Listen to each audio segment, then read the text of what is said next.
জীবনটা অদ্ভুত, তাই অদ্ভুত অনেক ঘটনাই আমাদের প্রতিদিনের জীবনে ঘটে যায়। এর কোনোটার ব্যাখ্যা আমরা দিতে পারি, কোনোটা অসহায় হয়ে অদৃশ্যের হাতে ছেড়ে দিই। আজ যে ঘটনাটি দিয়ে শুরু করব সেটা অনেকটা এরকম, ব্যাখ্যাহীন, রহস্যময়, আর যা সমাধানের চেষ্টা করাটাও অনেকটাই বৃথা চেষ্টা। ঘটনাটি লিখে পাঠিয়েছেন পাবনা থেকে আমাদের এক লিসেনার। বিস্তারিত ঠিকানা বা কোনো তথ্য তিনি আমাদেরকে শেয়ার করতে মানা করেছেন। বংশগতভাবেই তার বাড়ি আর বাড়ির সদস্যরা জিন দ্বারা প্রভাবিত এবং এই সংশ্লিষ্ট বিষয়াদির সাথে সংযুক্ত। এমনই জিন সংক্রান্ত একটি ঘটনা আজ আপনাদের সাথে শেয়ার করেছেন তিনি। চলুন জেনে নেওয়া যাক। আমি ছোট থাকতে শুনেছি আমার দাদা অনেকগুলো অনুগত জিন ছিল।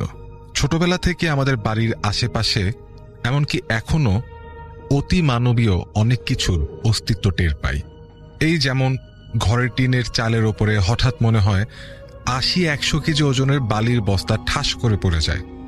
এত ভারী কিছু টিনের চালের ওপর পড়লে নিশ্চয়ই টিনের ওপর এর চিহ্ন থাকবে, কিন্তু খুঁজতে গেলে পুরো চালের ওপরে কোনো দাগ পাওয়া যায় না। আর এগুলো ঘটে ঠিক রাত ১২টার পর থেকে একদম রাত ৪টার মধ্যে।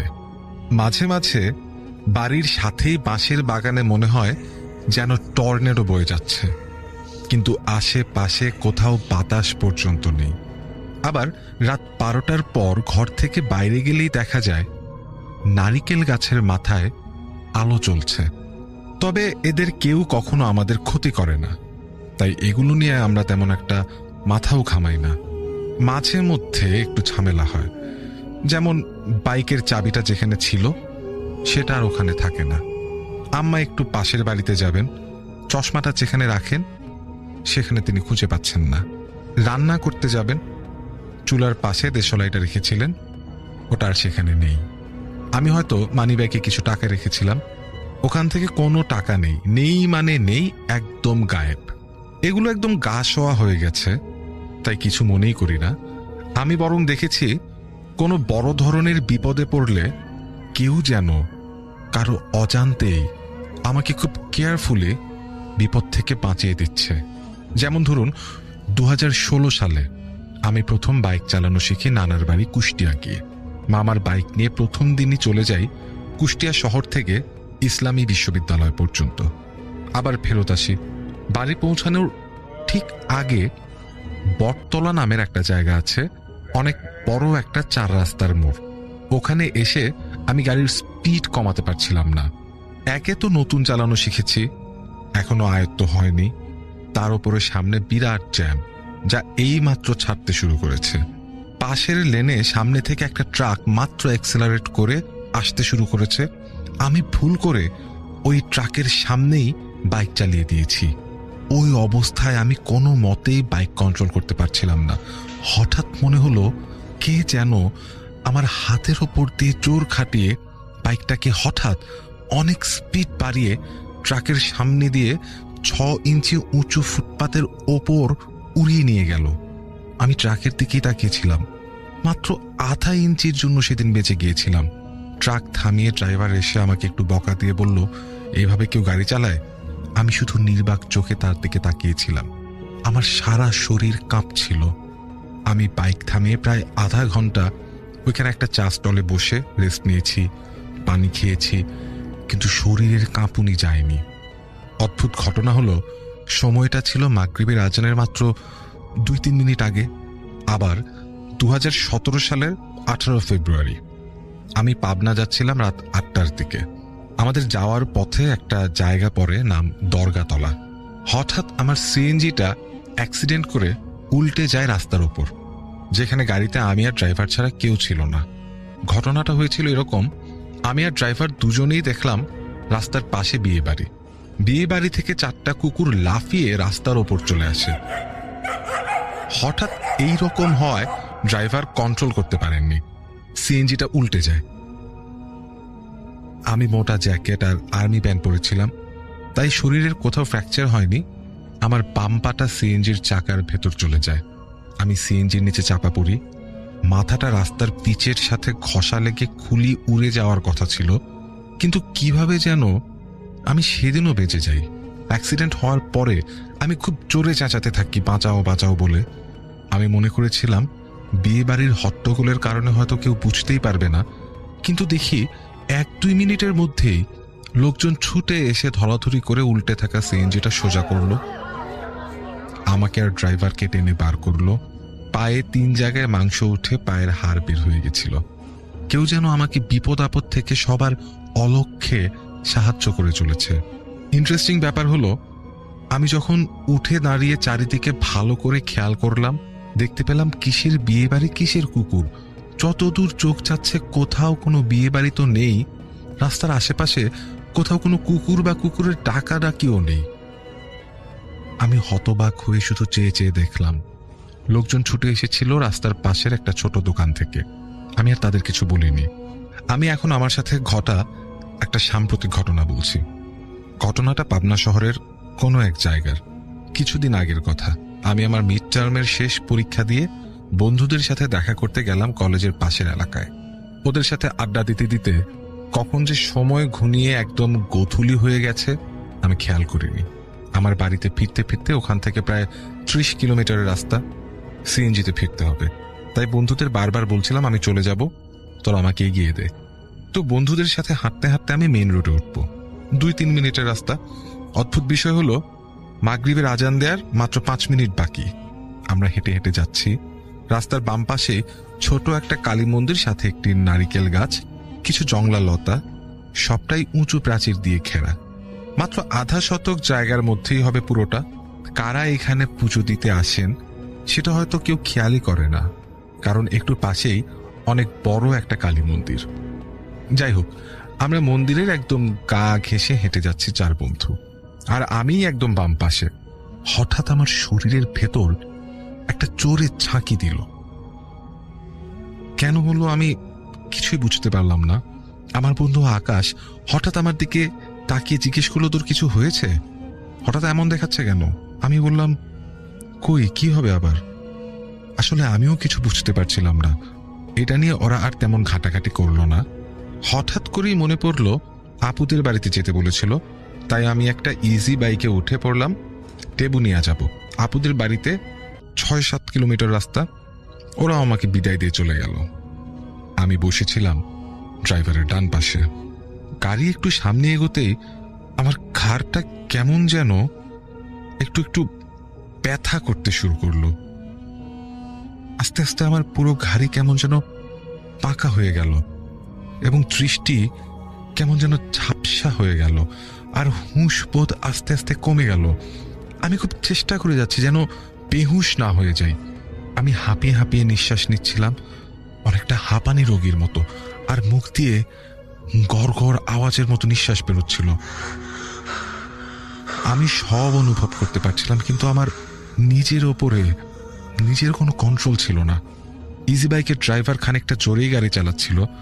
আমি কেমন যেন ঘোরের মধ্যে ছিলাম, কিন্তু বুঝতে পারছিলাম আমার মুখ দিয়ে বের হচ্ছে, আস্তে চালা, আস্তে চালা। এই একটি কথা প্রায় 3-4 বার বললাম। আমি কখনো কোনো মানুষের সাথে অভদ্র ভাষায় কথা বলি না, কিন্তু মাঝবয়সী একজন গাড়ি চালকের সাথে কিভাবে তুই তো করে ভাষা বের হলো, এটা নিয়ে পরে আমি অনেক ভেবেও কোনো কুল কিনারা পাইনি। এর পরের ঘটনাটা আরো বেশি মারাত্মক। আমি টেবুনিয়া বাজারে নেমে গাড়ির ভাড়া দিলাম। গাড়িওয়ালা 10 টাকার ভাড়া 15 টাকা করে নিচ্ছিল, কিন্তু আমি দেখলাম কাঁপা কাঁপা হাতে মানিব্যাগ থেকে 10 টাকা বের করে দিলাম, আর কেমন যেন ফ্যাকাশে গলায় ফ্যাস ফ্যাস করে বার দুয়েক বললাম, 10 টাকায় রাখ, 10 টাকায় রাখ, 10 টাকায় রাখ। এরপরে ওই ঘাড় বাঁকা করা ঝাপসা দৃষ্টি নিয়েই খোঁড়ানোর মতো করে হেঁটে হেঁটে ভ্যানে উঠলাম। এরপর আপুর বাড়িতে পৌঁছলাম। ওখানে যাওয়ার পর আমি একদম আবার স্বাভাবিক, আমার যেন কিছুই হয়নি। আপুর বাড়ি থেকে খাওয়া দাওয়া করে বাদবাকি কাজ সেরে আমি আবার বাড়ির দিকে রওনা হলাম। আমার আপুর বাড়ি থেকে আমার বাড়ি আবার 22 কিলোমিটার রাস্তা। আমি সিএনজিতে উঠলাম। আমি কানে হেডফোন লাগিয়ে গান চালু করলাম। মাত্র গানটা 2 বার হলো, মানে 10 মিনিট পার হয়েছে। দেখতে পেলাম সিএনজি ড্রাইভার আমাকে আমার বাড়ির রাস্তায় নামিয়ে দিল, আর বলল, তাড়াতাড়ি বাড়ি যান, দেখে শুনে যায়েন। অথচ আমি যেখান থেকে সিএনজিতে উঠেছি সাধারণত সেখান থেকে আমার বাড়ি যেতে মিনিমাম 40 মিনিট সময় লাগে। এমনকি আমি গাড়ির ড্রাইভারকে চিনিও না, আর কোথায় নামবো সেটাও বলিনি। আর যখন আমি গাড়িতে উঠি তখন গাড়িটা এমনভাবে দাঁড়িয়েছিল যেন আমার জন্যই অপেক্ষা করছে। আর আমি গাড়ির কাছে যাওয়ার সাথে সাথেই গাড়িতে উঠে বসতে বলে। আমি গাড়িতে ওঠা মাত্র গাড়ি ছেড়ে দেয়, আর গাড়িতে আরো 4 জন যাত্রী আগে থেকেই বসেছিল। যাই হোক, বাড়ি ফেরার পথে আমি আমার স্টুডেন্টকে পড়াতে গেলাম। 1 ঘন্টা মতো পড়িয়ে বাড়ির দিকে হাঁটা শুরু করলাম। ওখান থেকে আমার বাড়ি 10 মিনিটের হাঁটা পথ। হাঁটতে হাঁটতে আবার সন্ধ্যার মতো শরীরের মধ্যে ঝাঁকুনি শুরু হলো। আমি তাড়াতাড়ি ফোন বের করে মেজো ভাইকে ফোন দিলাম, কিন্তু ভাইয়া ফোন ধরলো না। আবার আমার বন্ধু সাব্বিরকে ফোন দিয়ে আমার লোকেশন জানিয়ে বললাম, তাড়াতাড়ি বাইক নিয়ে আয়, আমাকে নিয়ে যা। ও আমার বাইক আনতে আমার বাড়িতে যাবে, 4-5 মিনিট দেরি হতে পারে, তাই আমি আস্তে আস্তে হাঁটা শুরু করলাম। কিন্তু আবার আগের মতো ঘাড় বাঁকা হতে শুরু করলো। পকেট হাতড়ে সিগারেট খুঁজলাম, সিগারেট নাই, কিন্তু পকেটে লাইটার ছিল। লাইটার জ্বালিয়ে নাকের কাছে ধরতেই কেমন যেন ভালো লাগতে শুরু করলো। মানে আগুনের আলো আর তাপ নাকের কাছে লাগতেই একটু একটু স্বাভাবিক হতে লাগলাম। আমি রাস্তা দিয়ে খুব ভয়ে ভয়ে হাঁটছি। এমন সময় আমার স্কুলের বন্ধু আশিকের সাথে দেখা, ওদের বাড়ির সামনে।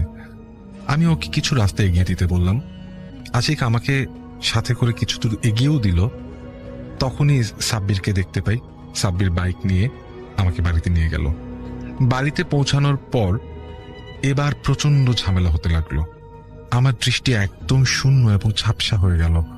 চোখের মনি খোলা হতে লাগলো, ঘাড় আর কাঁধ পেকে গেল। আমি জাস্ট শরীরের অনুভূতিটা টের পাচ্ছি, কিন্তু আমার কোনো কন্ট্রোল ছিল না শরীরের ওপর। এরপরে আমার আর কিছুই মনে নেই। বাকিটা সাব্বিরের কাছে শোনা। ওর কথা মতো সাব্বির ঠাস ঠাস করে কয়েকটা চর মারলো আমাকে। আমার আরো একটা বন্ধু শোভন, পাশেই বাসা, ছুটে আসলো দেখার জন্য। আম্মা বাড়িতে ছিলেন না, কুষ্টিয়া গিয়েছিলেন ডাক্তার দেখানোর জন্য।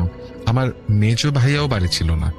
আমি নাকি মুখ চড়ানো কণ্ঠে একবার বলেছিলাম, নাকের কাছে আগুন ধরা। পরে ওরা নাকি আমার নাকে আগুন ধরার পর আস্তে আস্তে আমার জ্ঞান ফেরে। মসজিদের হুজুর এসে রাতে একবার ঝাড়া দিয়ে গিয়েছিলেন, পানি পড়া গায়ে ছিটিয়ে দিলেন, আর পড়া পানি আমাকে খাওয়ানো হয়েছিল। এরপরে প্রায় 10 দিনের মতো খুব অসুস্থ ছিলাম। এখন মোটামুটি সুস্থ। এখন আমি বেশিক্ষণ দাঁড়িয়ে থাকতে পারি না। আমার 5 ফিট 8 ইঞ্চি উচ্চতা আর ওজন মাত্র 63 কেজি। কিন্তু সমস্যা হলো, আমার নিজের কাছে মনে হয় আমার ওজন এতটাই বেড়েছে যেন প্রায় 200 কেজি ওজন আমার ঘাড়ে চেপে আছে। আমি খেয়াল করে দেখেছি, খালি পায়ে আমি শক্ত মাটির ওপর দাঁড়িয়ে থাকলে ওই জায়গাটা প্রায় আধা ইঞ্চির মতো দেবে যায়। পায়ের স্যান্ডেলটা 1 সপ্তাহের বেশি পড়তে পারি না। মনে হয় অতিরিক্ত চাপে চিলতে হয়ে গেছে। শরীরটা সবসময় ব্যথা হয়ে থাকে। শরীরের কোথাও কেউ হাত দিয়ে একটু জোরে ধরলেই ওই জায়গাতে আঙুলের দাগ বসে যায়। হাঁটতে গেলে শরীরের কোনো ব্যালেন্স পাই না। অধিকাংশ সময় আমি বিছানাতেই শুয়ে থাকি। আমার বয়স মাত্র 24 বছর। আমার এই যুবক বয়সে এমনটা কি হবার কথা ছিল? আমার কি এই বয়সে সারাদিন বিছানায় শুয়ে কাটানোর কথা? হয়তো এর উত্তর কারো জানা আছে।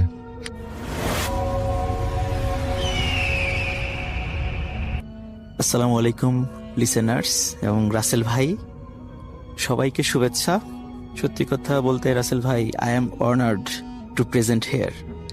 আমি সত্যি খুব সম্মানিত বোধ করছি যে আজকের এই এপিসোডে আমাকে ইনভাইট করেছেন, এবং সেই সাথে যারা ভূত এফএমের লিসেনার্স আছেন তাদেরকে তো অন্তরের অন্তঃস্থল থেকে ভালোবাসা এবং মোবারকবাদ। যারা আমার গল্প পছন্দ করেন, আমাকে পছন্দ করেন, এবং যাদের ভালোবাসার কারণেই বারবার এখানে আসা হয়। তো সত্যি কথা বলতে ভাই, মানে কি বলবো, আমি সত্যি খুব এক্সাইটেড আজকের এই প্রোগ্রামে আসতে পেরে। সবাইকে অনেক ধন্যবাদ, আপনাকে স্পেশালি ধন্যবাদ। You most welcome. তাহলে চলুন আমরা এখন ঘটনায় চলে যাই। এই ঘটনাটি আমাদেরকে যিনি পাঠিয়েছেন তাকে কিন্তু আপনারা অনেকেই চেনেন। তার নাম ফাইজান রহমান। ওনার বাড়ি ঢাকা জেলার দক্ষিণ কেরানীগঞ্জের হাসনাবাদ এলাকায়। আর এই ঘটনাটি মূলত ঢাকা জেলার নবাবগঞ্জ উপজেলার কৈলাইল ইউনিয়নের নয়াকান্দা নামক গ্রামের। ঘটনাটি ওনার চাচা, অর্থাৎ ওনার বাবার চাচাতো ভাইয়ের মুখ থেকে উনি শুনেছেন। তার নাম হচ্ছে হাসান উদ্দিন মোল্লা। আর ঘটনাটি যার সাথে ঘটেছে তার নাম জমির আলী। এই জমির আলী হচ্ছেন হাসানুদ্দিন মোল্লার প্রতিবেশী। ঘটনাটি যখন ঘটে এক্সাক্ট সালটা বলতে না পারলেও এটা 1980 থেকে 85 মধ্যবর্তী কোন একটা সময় হয়েছিল। এই যে জমির আলী, উনি পেশায় একজন কাঁচামাল বিক্রেতা ছিলেন। প্রতিদিন তার বাড়ি থেকে বিভিন্ন হাটে গিয়ে কাঁচামাল বিক্রি করতেন। একটা বাজারে তো হাট সপ্তাহে 1 দিন বা 2 দিন হয়, এরকম সপ্তাহব্যাপী বিভিন্ন জায়গায় কিন্তু হাট হয়। কোনো হাট যদি শনিবার হয়, আর একটা জায়গায় কোনো জায়গায় হাট হচ্ছে রবিবার, আর একটা জায়গায় হাট সোমবারে। তো এইভাবে কিন্তু উনি ঘুরে ঘুরে হাটে গিয়ে সবজি বিক্রি করতেন। সকালবেলা বেরিয়ে যেতেন, বাসায় আস্তে আস্তে সন্ধ্যার পর বা এশার ওয়াক্ত হয়ে যেত। তো ঘটনাটি মূলত যেই রাত্রে ঘটে, ওই দিনের বেলা জমির আলী এবং তার খুব কাছের বন্ধু, প্রতিবেশী, পাশাপাশি বাড়ি, সেই বন্ধুর নাম হলো আব্দুল হক মিয়া। তো এই জমির আলী এবং আব্দুল হক মিয়া শিবরামপুর হাট নামক একটা জায়গায় কাঁচামাল বিক্রি করতে গিয়েছেন। তো ওখানে সবকিছু বেচা কেনা শেষ হতে হতে আসরের ওয়াক্ত হয়ে গিয়েছে। ওই সময় অবশ্য বর্ষাকাল ছিল। আসরের ওয়াক্ত হয়ে যাওয়ার পর সবকিছু গুছিয়ে বাড়ির উদ্দেশ্যে ওনারা রওনা দিতে শুরু করেছেন। দুর্ভাগ্যবশত হঠাৎ করেই ঝড় শুরু হয়ে যায়।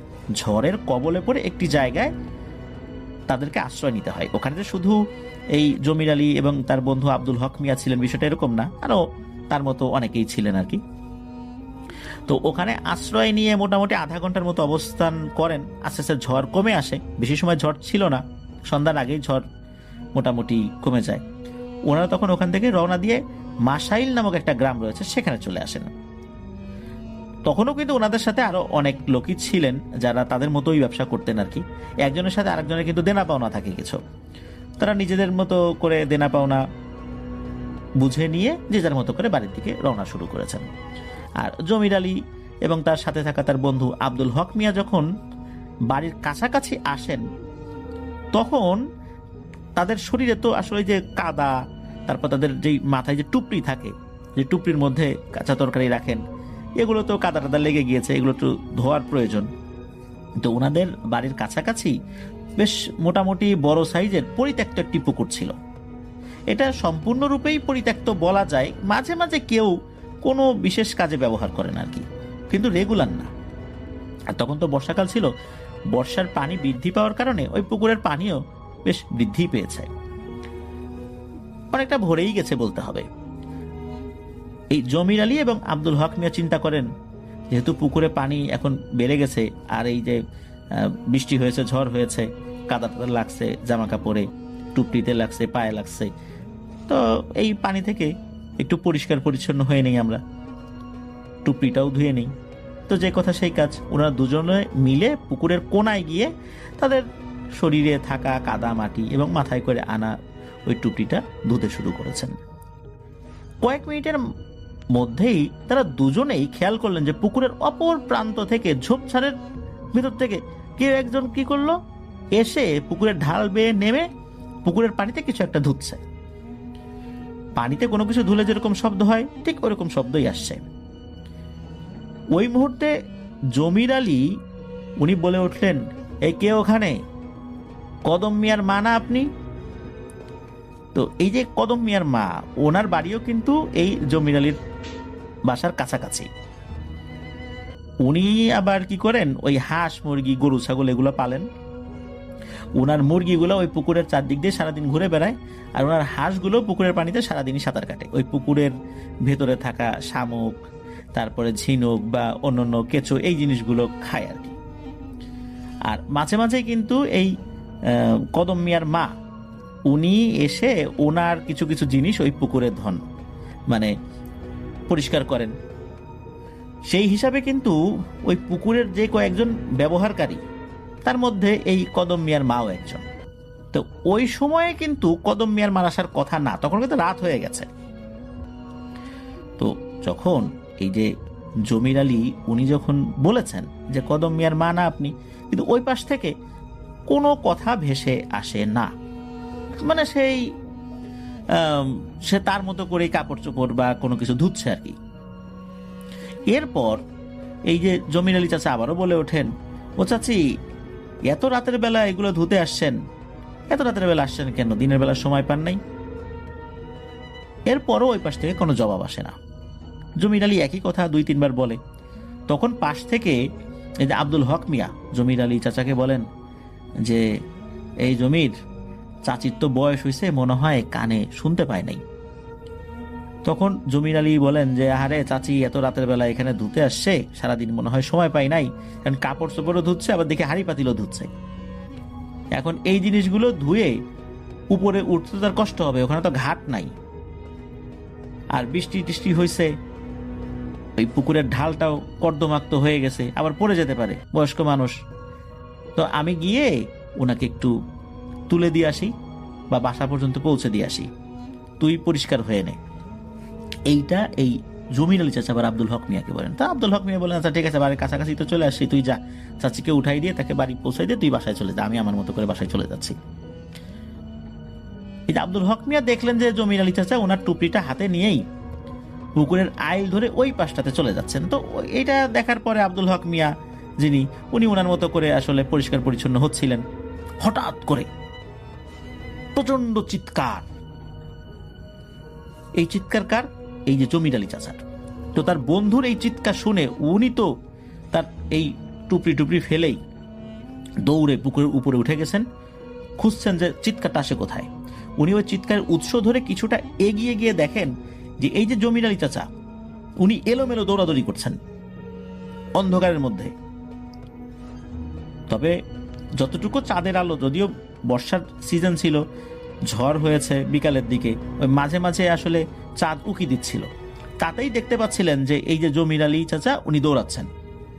তো এই আব্দুল হক মিয়া উনিও তার বন্ধুকে ধরার জন্য দৌড়ানো শুরু করেছেন। একটা পর্যায়ে যখনই এই জমির আলী চাচাকে উনি টাচ করেছেন বা ধরে ফেলেছেন, সাথে সাথেই এই জমির আলী চাচা ছটফট করতে করতে অজ্ঞান হয়ে যান। যেহেতু বাড়ি কাছেই ছিল, দ্রুত তাকে নিয়ে বাড়িতে পৌঁছে দেন। বাড়ির লোকজনও চলে আসে। তখন তার জ্ঞান ফেরানোর চেষ্টা করা হয়। বেশ খানিকক্ষণ চেষ্টার পর আল্লাহর রহমতে ওনার জ্ঞান ফেরে। তবে উনি খুব আতঙ্কিত ছিলেন, আর মনে হচ্ছে এতটা ভয় পেয়েছেন উনি কথাই বলতে পারছেন না। আর জ্ঞান ফেরার পর উনি পরিবারের সদস্যদেরকেও ঠিক মতো চিনতে পারছেন না, একা একা বিড়বিড় করে কি যেন বলছেন নিজে নিজে। তখন এই আব্দুল হক মিয়া এই জমির আলী চাচার পরিবারকে সান্ত্বনা দিয়ে বলেন, যেন ভয়ের কোনো কারণ নাই, মনে হয় কোনো কিছু দেখে ভয় পাইছে, আমি একজন ভালো হুজুরকে ডেকে নিয়ে আসি। তো হুজুর এসে জমির আলীকে রুকিয়া করবে এবং পানি পড়া দেবে। তো হুজুর আসেন, ডেকে নিয়ে আসা হয় আর কি পার্শ্ববর্তী একটা মসজিদ থেকে। উনি এসে কিছুটা রুকিয়া করেন, ওনার যতটুকু জানা ছিল পানি পড়া দেন। এতে করে জমির আলী কিছুটা স্বাভাবিক হয়। আব্দুল হক মিয়া ও তার পরিবার জমির আলীকে পরবর্তীতে জিজ্ঞেস করে যে, কি হয়েছিল রে ভাই? বিশেষ করে এই আব্দুল হক মিয়া, যে তুই কি এইভাবে দৌড়াদৌড়ি করলি কেন? আমি তো ছিলাম ওইখানে, হঠাৎ তুই গেলি এই কদম মিয়ার মাকে সাহায্য করার জন্য, তখন কি হলো, হঠাৎ করে চিৎকার চেঁচামেচি কেন করলি? তো এই একই প্রশ্ন তার পরিবারের সদস্যদেরও ছিল। তখন এই জমির আলী চাচা বলেন যে উনি কদম মিয়ার মা ভেবে যখনই ওই বৃদ্ধা মহিলার কাছাকাছি গিয়েছেন, তার থেকে 2-3 হাত যখন দূরে আছেন, তখন দেখতে পান যে খুবই বিভৎস এক বৃদ্ধা নারী একটি আস্ত কালো ছাগলকে চিবিয়ে খাচ্ছে। আর উনি এটাও স্পষ্টভাবে দেখেছেন যে ওই ছাগলের মাথাটা তখন এই বিভৎস বৃদ্ধা মহিলার মুখে, ঘাড় থেকে মাথাটা ছিঁড়ে ফেলা হয়েছে, আর ওই ছাগলের 4টি পা পানির মধ্যে নড়াচড়া করছে, ছটফট করছে। মানে তখনও ওই ছাগলটা হয়তোবা মরে নাই এরকম মনে হচ্ছে, কিন্তু আসলে মাথা ছিঁড়ে ফেলেছে। টান দিয়ে ছেঁড়ার পর শরীর ছটফট করে না, ওইরকম ছটফট করছিল। আর ওই অবস্থায় কিন্তু মাথাটা, মানে পুরো মাথাটাই কামড় দিয়ে ধরে রেখেছে ওই বৃদ্ধা মহিলা। যখন এই জমির আলী চাচা ওই দিকটাতে গিয়েছেন, তখন নাকি ওই বৃদ্ধা মহিলা তার মুখ থেকে মাথাটা নিচে ফেলে দিয়ে বলছে, তোর এত বড় সাহস, তুই ওই দিক থেকে হাঁটতে হাঁটতে এখানে আসছিস যে আমি কি করি এইটা দেখতে। এটা বলার পরপরই ওই বৃদ্ধা মহিলাটা উঠে দাঁড়ায়, বিদঘুটে একটা হাসি দেয় এই দৃশ্য দেখে উনি চিৎকার করতে করতে দিক বিদিক জ্ঞান শূন্য হয়ে ছুটতে থাকেন। কোন দিকে যে উনি দৌড়াচ্ছেন এটা ওনার কোনো খেয়াল নাই। তখন তার কাছে হঠাৎ করে মনে হয় যে কেউ তাকে ধরে ফেলেছে। এরপরে ওনার আসলে আর কিছু মনে নাই, সেন্সলেস হয়ে যান। তখন তো এই যে আব্দুল হক মিয়া উনি ধরে ফেলেছিলেন আর কি। তো যাই হোক, এই ঘটনা ঘটার সপ্তাহখানেক পার হয়ে যায়, কোনো সমস্যা হয় না। আর জমির চাচাও যে খুব বেশি অসুস্থ হয়ে গিয়েছিলেন বিষয়টা এরকম না, উনিও স্বাভাবিক হয়ে গিয়েছিলেন, আবার উনি স্বাভাবিক কাজকর্ম করছিলেন। পরিবারের সদস্যরাও মনে করেছিল যে ভয় পেয়েছেন, আস্তে আস্তে ঠিক হয়ে গেছে, যেহেতু পরবর্তীতে আর কোনো সমস্যা হচ্ছিল না। তো এই ঘটনার সপ্তাহখানেক পর থেকে শুরু হয় ভয়ঙ্কর কিছু ঘটনা। এক রাত্রে জমির আলী চাচা ঘুমিয়েছিলেন তার ঘরে। গভীর রাত্রে হঠাৎ করে কোনো কিছুর ধস্তাধস্তির আওয়াজে এই জমির আলী চাচার ঘুম ভেঙে যায়। জমির আলী চাচা ঘুম থেকে উঠে কিসের ধস্তাধস্তি হচ্ছে এই জিনিসটা দেখার জন্য ঘর থেকে বের হন। ঘর থেকে বের হয়ে দেখেন তার বাড়ির উঠোনে রক্তাক্ত অবস্থায় শরীর থেকে মাথা বিচ্ছিন্ন করা একটি ছাগল পড়ে আছে। তখন তো জমির আলী চাচা চেঁচামেচি শুরু করেন। তার চেঁচামেচি শুনে পরিবারের সবাই ঘর থেকে বের হয়ে এসে দেখেন রক্তাক্ত অবস্থায় উঠানে শরীর থেকে মাথা বিহীন একটি ছাগল পড়ে আছে। এটা তারই ছাগল, মানে এই জমির আলী চাচারই ছাগল। এই দৃশ্য দেখে পরিবারের সবাই বুঝে যায় ঘটনা কিন্তু অস্বাভাবিক। কারণ হলো জমির আলী চাচা যখন ওই বৃদ্ধা মহিলাকে দেখেছিলেন তখন কিন্তু ওই বৃদ্ধা মহিলা একটি ছাগল খাচ্ছিলেন, আর সেই ছাগলটার মাথা ছিঁড়ে উনি মুখের মধ্যে যখন দিয়েছেন তখন কিন্তু জমির আলী চাচা দেখেছেন। একই ঘটনা এখানেও তো হলো, একটি ছাগল, সেটার মাথা নাই, উঠোনে পড়ে ছটফট করছে। আসলে ওই ঘটনার সাথে এই ঘটনার একটি কানেকশন রয়েছে, এটা কিন্তু পরিবারের সবাই বুঝতে পেরেছিলেন। ওই দিনের মতো রাতের বেলা ওনারা ভয় পেয়েছিলেন, এটা সত্য, কিন্তু তার থেকেও বেশি মনে কষ্ট পেয়েছিলেন। ওনারা গরিব মানুষ, দীর্ঘ সময় ধরে এই গরু ছাগল লালন পালন করেন, বিশেষ করে কুরবানি ঈদের আগে সেটা বিক্রি করবেন, বেশি টাকা পাবেন, এই চিন্তা থেকে কিন্তু পশুপালন করেন ওনারা। সেখানে একটি ছাগল এইভাবে যদি মারা যায় এটা তো ওনাদের জন্য কষ্টের কারণ। ভয়ও পেয়েছিলেন, মনে কষ্ট পেয়েছিলেন। ওই রাত্রের মতো বিষয়টা তারা মেনে নেন। দ্বিতীয় রাত্রে একদম সেম ঘটনা ঘটে। গভীর রাত্রে হঠাৎ করে কোনো কিছু ধস্তাধস্তির আওয়াজ শুনতে পান তারা। এইবার যে শুধু জমির আলী আগে শুনেছেন বিষয়টা এরকম না, একসাথে আরো অনেকেই শুনেছেন তার বাড়ি। তখন তারা যখন বের হয়ে আসেন এসে দেখেন আর একটা ছাগলের সেম অবস্থা, সেটা ছটফট করছে, সারা উঠোন রক্তে ভরে গেছে। মনে হচ্ছে এই ছাগলটা উঠোনের এক পাশ থেকে আর এক পাশে ছটফট করতে করতে গিয়েছে, আর রক্তে উঠোন সয়লাভ হয়ে গেছে। ওই রাত্রেও আরেকটি ছাগলের মর্মান্তিক মৃত্যু ঘটে। তৃতীয় দিন রাতের বেলা আবার সেই ধস্তাধস্তির আওয়াজ। এবার মনে হচ্ছে ধস্তাধস্তিটা একটু বেশি হচ্ছে। এবার জমির আলী চাচার ঘুম ভেঙে যায়। উনি ঘর থেকে বের হয়ে আসেন, এসে দেখেন যে উঠোনে কালো কুচকুচে এক বৃদ্ধা মহিলা একটি ছাগলকে চিড়ে খাচ্ছে। মাথা যে ছিঁড়ে ফেলেছে বিষয়টা এরকম না, ওই ছাগলের বুকের এখান থেকে ছিঁড়ে ফেলেছে, ভেতর থেকে কলিজা এগুলো খাচ্ছে বলে মনে হচ্ছিল। এই দৃশ্য দেখে জমির আলী চাচা ভয় পাওয়ার থেকে ওনার বেশি রাগ হয়েছিল যে আমি গরিব মানুষ, এই জিনিসটা বারবার আমার ক্ষতি করছে, আমার দুইটা ছাগল এর আগে মেরে ফেলেছে, এখন আবার আর একটা ধরেছে। তো এটা দেখার পর উনি প্রচন্ড জোরে একটা চিৎকার দিয়ে ওঠেন এবং বলেন যে এই বেটি, তুই আমার পিছনে লাগছিস কেন? আমার ক্ষতি করে তোর কি লাভ হচ্ছে?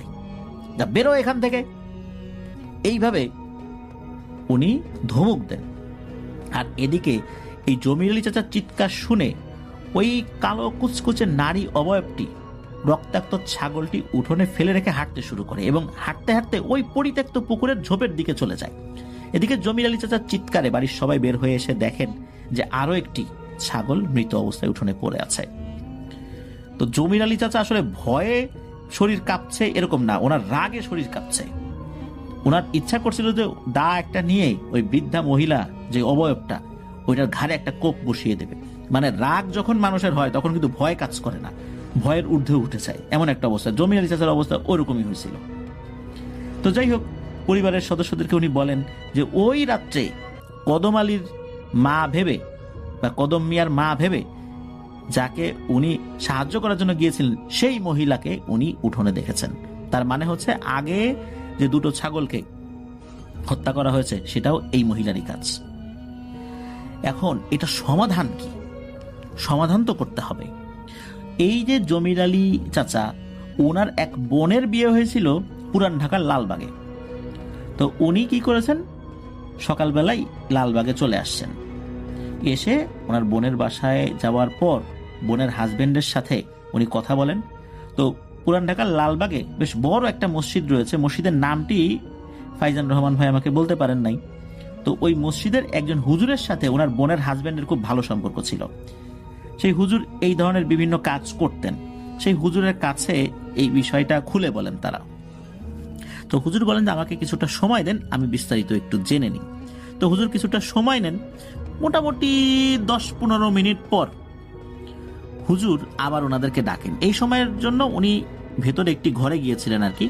তো সেখান থেকে ফেরত আসার পর হুজুর বলেন যে দেখেন, যেই জিনিসটাকে আপনারা দেখেছেন এটা অনেক বয়স্ক, খুব শক্তিশালী একটা বৃদ্ধা মহিলা জিন।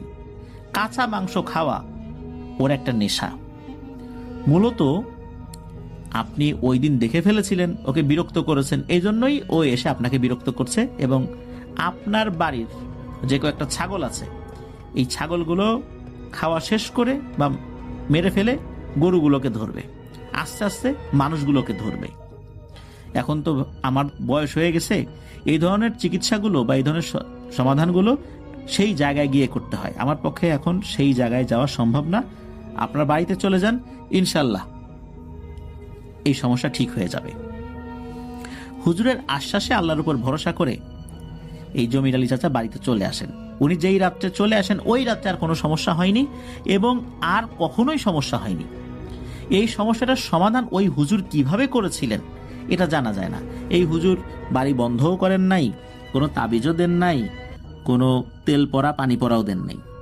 উনি যে কিভাবে এটা সমাধান করেছিলেন এইটা ওই হুজুর বলতে পারবেন।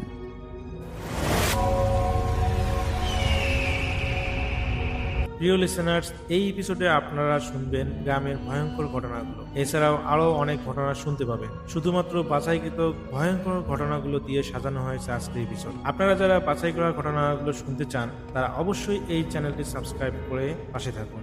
আর ইতিমধ্যে যারা সাবস্ক্রাইব করেছেন তাদেরকে জানাই অসংখ্য ধন্যবাদ। এই চ্যানেলে অসংখ্য ঘটনা পাবলিশ করা আছে, আপনারা চাইলে সেই ঘটনাগুলো শুনে আসতে পারেন। আমরা প্রতিদিন রাত 10টায় এই চ্যানেলে নতুন নতুন ঘটনা পাবলিশ করি। তো চলুন আজকের ভিডিওতে যে ঘটনাগুলো শেয়ার করেছি প্রথম থেকে শেষ পর্যন্ত শুনে আসি।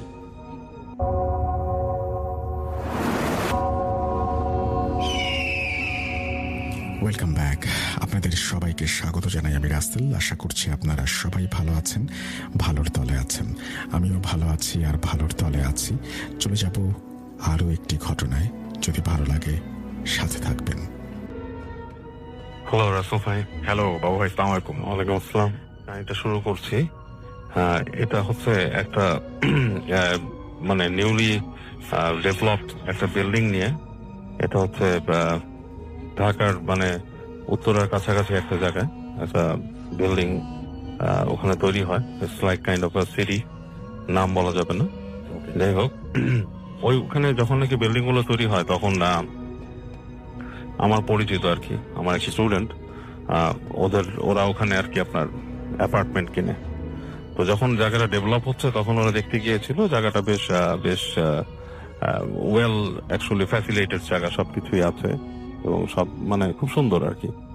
তো যাক, তো ওরা যেখানে বিল্ডিংটা কিনে সেটা মানে বেশ মানে ইসের লাইক লাস্টের দিকে আর কি বিল্ডিংটা পড়ে এবং ওই বিল্ডিংটার মানে তখনও ওই ব্লকগুলো আর কি যেখানে কাজ হচ্ছে সেটা পুরো কমপ্লিট হয় নাই আর কি। তো যাই হোক, ওর বাবা কথা বলার কারণে, এই কমপ্লেক্সের ওদের সাথে কথা বলার কারণে ওদের বিল্ডিংটার মধ্যে যদিও লাইক সবগুলো অ্যাপার্টমেন্টের কাজ শেষ হয় নাই, লাইক নিচের দিকে মাত্র কয়েকটা অ্যাপার্টমেন্ট কমপ্লিট হয়েছে, ওদের 8 তলা না 9 তলায় জানি এরকম, আমি ফরগেট, মানে পুরোপুরি আমি ক্লিয়ারলি মনে করতে পারছি না ফ্লোরটা। ওখানে ওদের আর কি কাজটা মানে শেষ করে দেয়, মানে বলে যে এটা আমরা কমপ্লিট করে দিব, আপনি উঠে যেতে পারবেন। তো ওর বাবা মোটামুটি ওই দিন জায়গাটা কমপ্লিট করার পরে ওরা একদিন সময় মতো ওই বিল্ডিং এ উঠে যায় আর কি। তো যাক, ওর কথা হচ্ছে যে জায়গাটা খুবই সুন্দর ছিল, এন্ড যখনই বেরোতো দেখা যেত যে রাতের বেলা বেশ কোয়াইট একটা নাইস এনভায়রনমেন্ট লাগছিল। যাই হোক, তো বাসাটা যখন উঠে, ওদের ফ্যামিলিতে ছিল ও, ওর বোন আর ওর একটা ছোট ভাই, একদম ছোট নিউবর্ন বলতে ঠিক না, 3-4 বছর বয়স হবে ভাইটার। আচ্ছা। তো ওই ছোট ভাইটার জন্য ওরা আর কি অ্যাকচুয়ালি একটা রুম রেখেছিল। রুমটা হচ্ছে ওর বাবা আমার রুমের ঠিক পাশে, এবং ওটাকে ওরা সুন্দর করে সাজিয়ে গুছিয়ে ওভাবে করে রেডি করে রেখেছে। ওখানে ক্রিব আছে, রকিং চেয়ার আছে, সবকিছু ওখানে রেখে ওরা রাখছে, এবং চিন্তা করছিল যে কয়েকদিন পরে যখন নাকি আর একটু ইউজ টু হয়ে যাবে, ওর বাচ্চা মানে ওর ভাইটা একটু বড় হলে ওখানে আলাদা থাকবে ওর ভাই। আচ্ছা। তো ওরা ওই বাসায় ওঠে, এবং ওঠার পর থেকে ওই বাসার মধ্যে ওরা মানে ওর কাছে খুব একটা মানে ফিশি ফিলিংস হয় বাসাটাতে ওঠার সময়, কারণ লিফটটা মাঝখানে কিন্তু কোনো ফ্লোরে থামে না আর কি। মাঝখানে ওই যে 2 তলা 3 তলা পর্যন্ত এমনি আছে, তারপর টান দিয়ে একদম সোজা ওদের ফ্লোর পর্যন্ত ওঠার একটা ব্যবস্থা ওরা করছে। তো মাঝে মাঝে দেখা যাচ্ছে লিফট বন্ধ, তো সিঁড়ি দিয়ে উঠতে হতো আর কি। জি। তো সিঁড়িতে যখন উঠতো তখন দেখতো যে সিঁড়িতে বেশ মাঝখানের ফ্লোর গুলা বেশ অন্ধকার, এবং বিশাল একটা কমপ্লেক্সের মধ্যে সিঁড়িতে যখন উঠতেছে, তো অন্যান্য ফ্লোর গুলা যেখানে আছে সেগুলো দরজা লাগানো ছিল না, বেশ দেখা যেত হু হু হু করে বাতাস এরকম খেলা করতো মাঝখানে। তো জিনিসটা ওর কাছে মানে খুব মানে বেশ গা শিরশিরানি লাগতো আর কি। আচ্ছা। তো ওখানে ওঠার 3-4 দিন পর একদিন রাতের বেলা এরকম ও উঠতেছে সিঁড়ি দিয়ে। তো যখন সিঁড়ি দিয়ে উঠতেছে, ওঠার পরে মনে করেন যে প্রায় 5-6 তলার মতো উঠছে আর কি। এরকম একটা কাছাকাছি ফ্লোরে এসে হঠাৎ করে দেখলো যে ওখানে যে লাল লাইট লাগানো ছিল, মানে আমরা যে ফিলামেন্টের যে বাল্বগুলো ব্যবহার করি, ওইটা পিট পিট পিট পিট করে ঠাস করে নিভে যায় লাইটটা। আচ্ছা। তো লাইটটা যখন নিভে যায়, তোর কাছেও মনে হয় এটা হতে পারে ভোল্টেজ ফ্ল্যাকচুয়েশন করছে বা কিছু, কিন্তু সিনটা ওর কাছে একটু সিনেমেটিক লাগছে, মানে সিনেমায় যেরকম দেখে। তো সে খুব মজা পেয়েছে আর কি। আচ্ছা। মজা পেয়ে বলে যে এটা কি মানে মনে হচ্ছে একটা ভৌতিক ব্যাপার, হ্যাঁ আমি এটা একটু বলতে পারবো বাসায় যে যেরকম লাইট নিভে গেল। তো এটা চিন্তা করে ও যখন সিঁড়িতে উঠছে রাসেল ভাই, তখন ও দেখলো যে বাতাস, প্রচন্ড বাতাস, যতটুকু না বাতাস নর্মালি উপরে হচ্ছিল তার থেকে বাতাসটা বেড়ে গেছে, এবং বাতাসটা বেড়ে যে ওর সামনে একটা সার্কেলের মতো কুশনের মতো বাতাস ওখানে ঘুরতেছে জাস্ট ওই জায়গাটার মধ্যে। তখন ও দাঁড়ায় যায় কিছুক্ষণ চিন্তা করে যে এই বাতাস কি জন্য হচ্ছে, এটা কি কোনো ভৌতিক কোনো কিছু নাকি। তখন চিন্তা করলো যে এরকম বাতাস তো মাঠে ঘাটেও অনেক দেখে গরমকালে। তো ও এটা চিন্তা করে না, হেঁটে যায়, হেঁটে যখন যায় ও ঠিক বাতাসটাকে ক্রস করে যায়। আচ্ছা। এবং বাতাসটাকে যখন ক্রস করে যায়, ওর হঠাৎ করে ওর শরীরটা ঝিমঝিম করে ওঠে, মানে আনইউজুয়াল ফিলিং তার হয়, এবং মানে পুরো শরীরটা কাটা দিয়ে উঠে, এবং মনে হচ্ছে যে কেউ ওর ঘাড়ের কাছে চেপে ধরছে, এরকম একটা ফিল হয়। তো ও মোটামুটি একটু অস্বস্তি ফিল নিয়ে আস্তে আস্তে আস্তে উপরে চলে আসে, এবং যখন উপরে আসতে থাকে এরপরে প্রতিটা পদক্ষেপে সে ভয় পাওয়া শুরু করে আসলে। ওর মনে হচ্ছে যে সামথিং ইজ ফলোইং হিম, এরকম একটা ফিল নিয়ে সে উপরে ওঠে, এবং উপরে উঠে বাসার মধ্যে আসে। বাসায় এসে গেট নক করার পর অনেকক্ষণ পরে ওর মা গেট খুলে বলে কি হয়েছে তোমার এরকম লাগতেছে কেন তোমাকে? তো বলে যে আমি এরকম উঠছি, এরকম মাকে বলে যে আমি এরকম দেখছি। তো তখন আর ওই লাইট বন্ধ হওয়ার ব্যাপারটা সে মজা করে বলে না, তখন মনে হচ্ছে ওর কাছে ভয় লাগতেছে, সেভাবে করেই বলে। তো বলার পর ওর মা বলে যে বাবা এইভাবে তো ঠিক না, তুমি রাতের বেলা এইভাবে উঠছো, এরকম বাতাসে ঘূর্ণি দেখছো, এগুলোর মধ্যে দিয়ে হাঁটা ঠিক না, অনেক কিছু খারাপ থাকে এসে। তোর মা ওকে করে কি পানি পড়ে সেটা খেতে দেয়। তো সেটা করলেও তার কাছে শান্তি লাগতেছিল না, ও এটা পানিটা খাওয়ার পরে রাতের বেলা ও রাতে ঘুমাতে যায় আর কি বাসায়। মানে যখন রাতে ঘুমাতে যায় অনেকক্ষণ কম্পিউটার ব্রাউজ করে, লাস্টে যখন ওকে ঘুমাইছে লাইট টাইট নিভাই দিছে, তো তখন আসলে অনেকক্ষণ পর ওর মনে হচ্ছে যে ওই যে রুমটা যেখানে ওর ভাইয়ের থাকার কথা, সেখান থেকে ওর ভাইয়ের শব্দ শুনতেছে, মানে বাচ্চাদের যেমন যে একটা শব্দ, হ্যাঁ বাচ্চারা করে না শব্দ করে, মানে কথা বলে অস্পষ্ট টাইপের, ওই ধরনের একটা শব্দ শুনতেছে। তো বলে ভাই ওখানে করতেছে, ভাই তো আমার রুমটা হচ্ছে বামে বেড়ে করিডোর দিয়ে একটু দূরে, এত সহজে শব্দ শোনার কথা না। তো করে কি বিছানার থেকে উঠে আস্তে আস্তে করে গেট খুলে তো গেটটা যখন খুলে ও ফিল করে যে করিডোরের মধ্যে কিছু একটা বসা, ওই পুরো করিডোরটার মধ্যে কিছু একটা বসে আছে, লাইক মানুষ বা কিছু একটা, কিন্তু যেটা কোনো মানে ও দেখতে পাচ্ছে না কিছু, কিন্তু মনে হচ্ছে কিছু একটা বসা। যাই হোক, খুব ভয় পায়, ভয় পেয়ে আস্তে আস্তে যায়, দেখে যে শব্দটা ঠিক ওর ভাইয়ের যে রুমটা সেখানে, ওখান থেকে আসতেছে, এবং গেটটা লাগানো না, ভেজানো গেট, মানে একটু চাপানো, একটু খোলা। তো তখন চিন্তা করতেছে যে আম্মু কি কোনো কারণে ওকে এই রুমে রেখে গেছে বা কিছু, ও মানে হঠাৎ করে মানে একটু অন্যরকম চিন্তা করে। তো হেঁটে হেঁটে যায়, যে কি করে গেটটার কাছে যখন যায় তখনও মানে স্পষ্ট শব্দ শুনতেছে ওর ভাইয়ের সেই ছোট বাচ্চার গলা। যখন ঠেলা দিয়ে ঢুকার পর দেখে যে শব্দটা বন্ধ হয়ে গেছে, কেউ নাই, কিন্তু ওই যে কোণার মধ্যে যে চেয়ার রাখা সেইখানে সে দেখে, তাকায় যে একটা অবয়ব বসা। ইটস লাইক চেয়ারের উপরে কেউ বসে আছে, এবং লাইক পাটা মাটিতে না, পাটা লাইক উঁচু করে বসা, এবং ওই মুখের জায়গাটা কিছু দেখা যাচ্ছে না, মুখের জায়গাটা চোখের মতো দেখা যাচ্ছে, এবং চোখটা লাইক আগুনের চোখের মতো। এবং এটা দেখার পরে ওর গা একদম শিরশির করে ওঠে, এক লাফ দিয়েও বের হয়ে আসে রুম থেকে যখন চলে আসে, ওর কাছে মনে হয় যে ওই করিডোরের মধ্যেও কেউ একজন এরকম বসে আছে, ঠিক একই রকম শেপের কিছু একটা। ও লাফ দিয়ে এসে রুমে পড়ে ভয়ে কাঁপতে থাকে, এবং ওইভাবে ওই রাস্তা ওর কেটে যায়। এবং ও সকালবেলা মানে দিনের বেলা ওর মাকে এরকম বলে যে আমি এরকম দেখছি রুমের মধ্যে। তোর মা বলে, তুমি যে কালকে ওখানে আসছো, তুমি ভয় পাইছো, দুঃস্বপ্ন দেখছো, এরকম কিছু না, মানে ইটস লাইক এটা খুবই নর্মাল জিনিস, তুমি হয়তো ভয় পাইছো, এসে তুমি দোয়া পড়ো, নামাজ পড়ো, এগুলো বলে ওর মা ওকে সান্ত্বনা দেয়। তো পরদিন যখন নাকি ওই বাসার মধ্যেও থাকে, ওর কাছে সারাদিন মনে হয় যে বাসার মধ্যে কেউ একজন আছে এবং ওর দিকে নজর রাখে। ও ভালো ফিলই করতেছে না বাসায়, এবং ও সন্ধ্যার পরে একটু বাইরে যেতে চায় চা খাওয়ার জন্য। ও যখন সিঁড়ি দিয়ে নামতে যায় তখন ওর মনে হয় সিঁড়ির গোড়ায় কেউ বসা, এবং ও আবার উঠে আসে, ওই দিন আর নামে না ও বাসার ভিতর থেকে। ও বাসার মধ্যে চলে আসে, এসে ঘরের মধ্যে ঢুকে, ঘরের মধ্যে ওর কাছে ওরকম ফিল হতে থাকে। তো ওই দিন ঠিক সন্ধ্যার আগে যেটা হয়, ও ওই হেঁটে হেঁটে ওর মায়ের রুমের দিকে যায় আর কি, যে দেখে যে ওর ভাইটা ওখানে আপনার ইভে আছে। তখন মনে করেন জাস্ট সন্ধ্যাটা ঘনায় গেছে এরকম একটা সময়, যে দেখে যে ওই মায়ের রুমের মধ্যে মাটা কেউ নাই, কিন্তু ভাইটা আছে, ভাইটা ইভের মধ্যে দাঁড়ানো করতেছে। তো ও যখন কাছে যায়, ওর ভাইটা ওকে দেখে একদিকে তাকায় থেকে, মানে ওর দিকে তাকায় একটা চিৎকার করে পুরো নীল হয়ে যায়, গায়ে কাঁদতে থাকে ওর ভাইটা, মানে সিরিয়াস কাঁদতে থাকে। ও যত কাছে যায় মনে হয় কান্নাটা আরো বেড়ে যাচ্ছে, মানে কান্নার মানে লিমিটলেস কান, মানে বাচ্চাটা মানে এক নাগাড়ে কাঁদতেছে। তোর মা জোর দিয়ে আসে, কি হয়েছে, এসে বাচ্চাকে কোলে নেয়, বাচ্চার কান্না একদমই থামে না, ওর বাচ্চা ওর দিকে তাকায় নীল হয়ে কাঁদতেছে, এবং গায়ের কালার পুরো নীল হয়ে গেছে বাচ্চা। তোর মা যেটা করে, ও তাড়াতাড়ি সরায়, ওর বাবা আসে, খবর দেয়, বাচ্চাকে শান্ত করার চেষ্টা করে, বাচ্চা থামতেছে না, সিরিয়াস অবস্থা। ওরা মনে করে হাসপাতালে নিয়ে যাবে, তো এরকম করে ওই ভাইকে ওরা হাসপাতালে নিয়ে যায়, ওর মাটা। তো হাসপাতালে নিয়ে যেও আসলে বাচ্চার কিছু হয় না, বাচ্চাকে আপনার ডাক্তাররা শান্ত করার চেষ্টা করে, ওষুধ দিয়ে এই দিয়ে পাঠায়, কাঁদতেছে। তো ওখানে ওদের প্রতিবেশী একজন বলে যে এখানে একজন আছে, হুজুর আছে, ওনার সাথে দেখান কি হয়েছে বাচ্চার এসে। তো ওরা ওর বাবা মা হুজুরের সাথে কন্ট্যাক্ট করে, হুজুরের সাথে কন্ট্যাক্ট করার পরে হুজুর আসে, ওদের বাসায় আসে। তো হুজুর বাসায় এসেই, হুজুর যখন বাসাটায় ঢুকে, তখনই উনি ওই বাসায় পা দিয়ে বলে যে এই বাসাটার মধ্যে কিছু একটা সমস্যা আছে। বলে যে কি সমস্যা, বলে যে এখানে কোনো একটা কিছুর আসর আছে, আপনারা একটু থাকেন, এবং এই বাসাটার মধ্যে, এগুলা তো আসলে বাসাগুলো তৈরি হয়েছে খুব জায়গার মধ্যে, মানে ব্যারেন টাইপের ছিল এই জায়গাগুলা। হ্যাঁ, তো এখানে অনেক কিছুই থাকে, এবং বাসার ফ্ল্যাটেও এখানে আশেপাশে কেউ থাকে না, আপনাদের বাইরে বন্ধ দিতে হবে, বাচ্চাটাকে দেখি।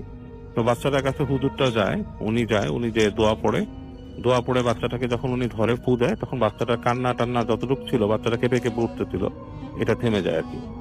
তখন উনি একটা দোয়া পড়ে বাচ্চাকে ফু দেয়, এবং ওই যে টায়তন পড়ে যায়, ঝেড়ে দেয়, এবং ওই হুজুর কি করে, ওই বাসাটাকে আপনার বন্ধ করে দেয়। উনি দোয়া পড়ে করে, ওনার কিছু প্রসিজার করে উনি বাসাটাকে বন্ধ করে দেয়।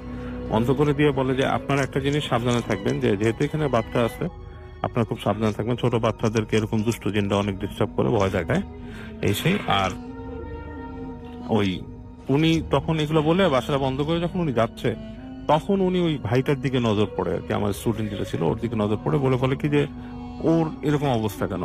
ও তখন বলে যে ওর কাছে যে ফিলটা হচ্ছিল ওই হুজুরকে দেখে, ওর কাছে খুব রাগ লাগতেছিল হুজুরটাকে দেখে, মানে অস্বস্তি ফিল হচ্ছিল যে কেন এই লোকটা এখানে কি করতেছে, মানে সে মানে অসহ্য লাগতেছিল। যেহেতু অসহ্য লাগার তার কোনো কারণ নেই, হুজুর তাকে দেখে অনেকক্ষণ তাকায় থেকে বলে কি ওর কি কোনো সমস্যা আছে, ও কোথায় গেছিল? তখন ওর মা বলে যে না এরকম না, বাট ও কয়েকদিন আগে এরকম ভয় পাইছে। তখন হুজুর ওকে বলে যে ওকে আমার ঝাড়তে হবে। তো ওকে নিয়ে যায়, হুজুর নিয়ে রুমে বসায়, আরেক রুমে বসায়, ওকে ঝাড়ার ব্যবস্থা করে এবং ওকে ঝেড়ে টেড়ে ওকে ফু দিয়ে দেয়। ও বলছে যতবার হুজুর ওকে ঝাড়ছে ততবারই নাকি ওর শরীর দিয়ে মনে হচ্ছে যে লাইক একটা ঘুষ বাম্পের মতো চলে গেছে, মানে প্রত্যেকবার শরীর হয়ে গেছে এবং এক পর্যায়ে লাইক খুব প্রশান্তি আসছে, মানে ঘুমের মতো, মানে লাইক মনে হচ্ছে যে ঘুমায় যাবে এরকম একটা পজিশন। তো ওকে বলে যে বাবা তুমি কিন্তু সন্ধ্যার সময় এখান থেকে বেরোবা না, হ্যাঁ। আর ওর মাকে বলে দেয় যে আপনারা এই বাসাটায় আছেন, এখানে তো আসলে বিল্ডিংটা ওইভাবে বাধা হয়নি, আপনাদের এই ফ্লোরটাকে আমি বন্ধ করে দিছি, দোয়া পড়ে করে দিছি, কিন্তু কখনো ওই এখানে এরকম খোলা রাখবেন না, সন্ধ্যার সময় দরজা জানলা বন্ধ করে দিবেন। এবং এরকম বলে উনি হুজুরটা চলে যাওয়া দোয়া দিয়ে যায় এবং কিছু ওই যে দোয়া টোয়া টানায় রাখতে বলে বাসা। তো এবং বলে যে অনেক রকম ফেস করবেন প্রবলেম, বাট বাসার মধ্যে কিছু হবে না। তো আমার স্টুডেন্ট বলছে যে ও যেটা দেখতো, তারপরেও রাসেল ভাই দেখতো কি যে মাঝে মাঝে ওদের বাসার যে জানালা আছে না, ওর যে বাসার যে জানালাটা, ওই জানালাটার মধ্যে নক হতো, টক টক টক টক টক টক করে নক করতো রাতের বেলা। এবং জানালা তো বুঝেন 8 তলার ওপরের জানালা, বাইরে কিন্তু কিছুই নাই, লাইক একটা ছোট সানসেটের মতো কার্নিশ আছে আর কিছুই নাই। ওইখানে টক টক টক টক টক করে করে নক করতো। নক করলে মানে মনে হতো যে কেউ জানি এখানে আছে, লাইক জানালার উপর নক করতো, তারপর দরজার মধ্যে আঁচড় কাটতো, হ্যাঁ। তারপরে একদিন যেটা হচ্ছিল যে ও নাকি মানে বের হয়েছে করিডোরে, ওখান থেকে ডাইনিং স্পেসে যাবে, ওখান থেকে ওই গেটের পাশ থেকে মনে হচ্ছে কেউ নাম ধরে ডাকতেছে এবং শীষ দিয়ে নাম ধরে ডাকার মতো। এবং ও ডাকটা এমন ছিল যে ওর কাছে খুব কিউরিয়াসিটি হচ্ছিল যে ও যায় যে দেখুক যে ঘটনাটা কি, কিন্তু সে যে দেখে নাই।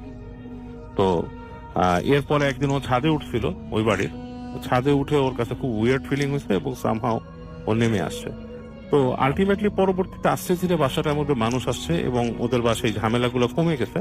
তবে এখনো নাকি মাঝে মাঝে ওদের বাসার মধ্যে মনে হয় যে ওদের উপরতলায় যেটা ছাদটা, ওদের 2-3টা ফ্লোর উপরে, সেই ফ্লোরের বাসিন্দারা বলে যে ছাদের উপরে এখনো মনে হয় রাতের বেলা কেউ দৌড়াদৌড়ি করে, লাইক আপনার বাচ্চারা খেলাধুলা করে না দৌড়ায়, সেরকম দৌড়াদৌড়ি করতেছে ছাদে, কিন্তু কেউ গেলে নাকি কাউকে দেখে না।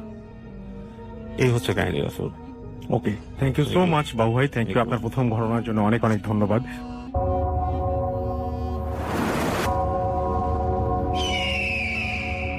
Welcome back. আপনাদের সবাইকে স্বাগত জানাই আমি রাসেল। আশা করছি আপনারা সবাই ভালো আছেন, ভালোর তলে আছেন। আমিও ভালো আছি আর ভালোর তলে আছি। চলে যাব আরও একটি ঘটনায়, যদি ভালো লাগে সাথে থাকবেন। ঢাকা শহরের কোনো এক জায়গায় বসবাস করতেন আমজাদ সাহেব। তার গ্রামের বাড়ি ছিল ব্রাহ্মণবাড়িয়া। তো বেশ কয়েক বছর আগে ঈদের ছুটিতে পরিবার সহ গ্রামের বাড়িতে যাবে বলে তিনি ঠিক করেন। তিনি, তার স্ত্রী এবং 2 ছেলেকে নিয়ে তিনি গ্রামের বাড়িতে বেড়াতে যান। ব্রাহ্মণবাড়িয়া কোন এলাকায় সে এলাকার নাম উল্লেখ করা হচ্ছে না। তো গ্রামের মধ্যে আমজাদ সাহেবের পরিবার বেশ বড় একটা পরিবার ছিল। যদিও গ্রামে তাদের সেরকম যাওয়া হতো না, কিন্তু গ্রামের যে বাড়িটা ছিল সেটা ছিল তাদের গ্রামের থেকে সবচেয়ে বড় বাড়ি। বেশ বড় দোতলা বিশিষ্ট একটা বাড়ি। বাড়িতে তেমন কেউই থাকতো না, 2জন কাজের লোক বাদে।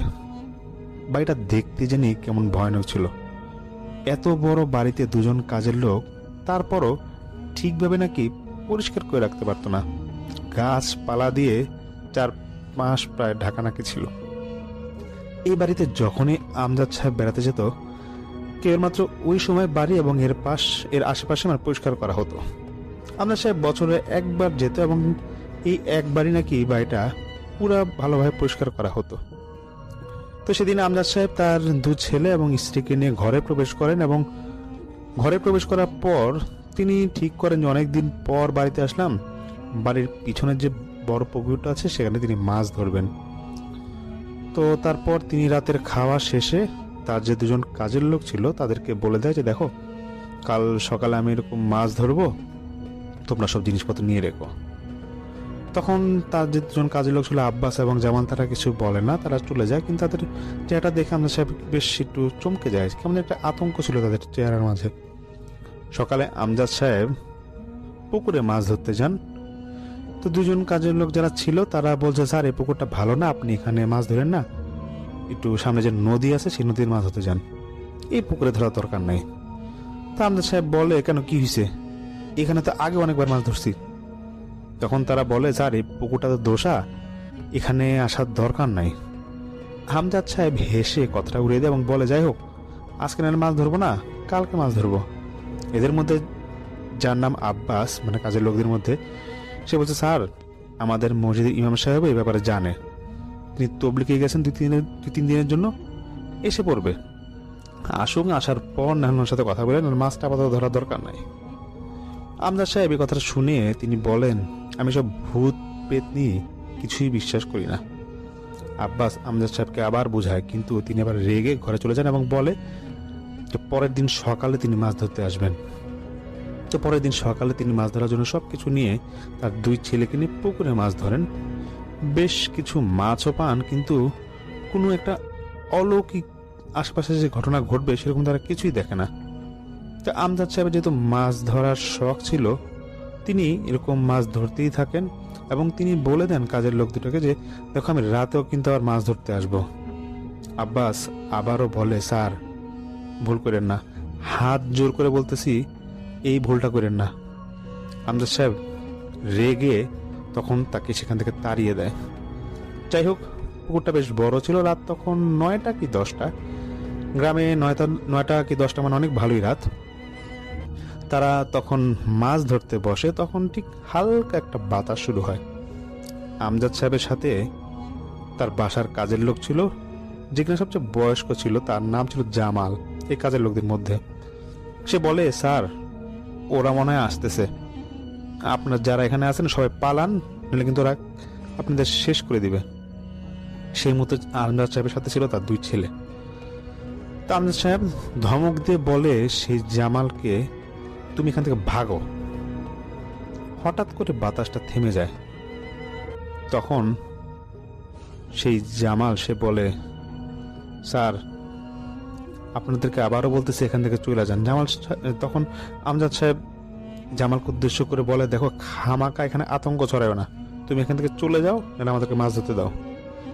কিছুক্ষণ পর আমজাদ সাহেবের 2 ছেলে নাকিব এবং সাকিব তারা তাদের বাবাকে ডেকে বলে, বাবা একটা মনে হয় মাছ বাঁচছে, তাড়াতাড়ি এখানে আসো।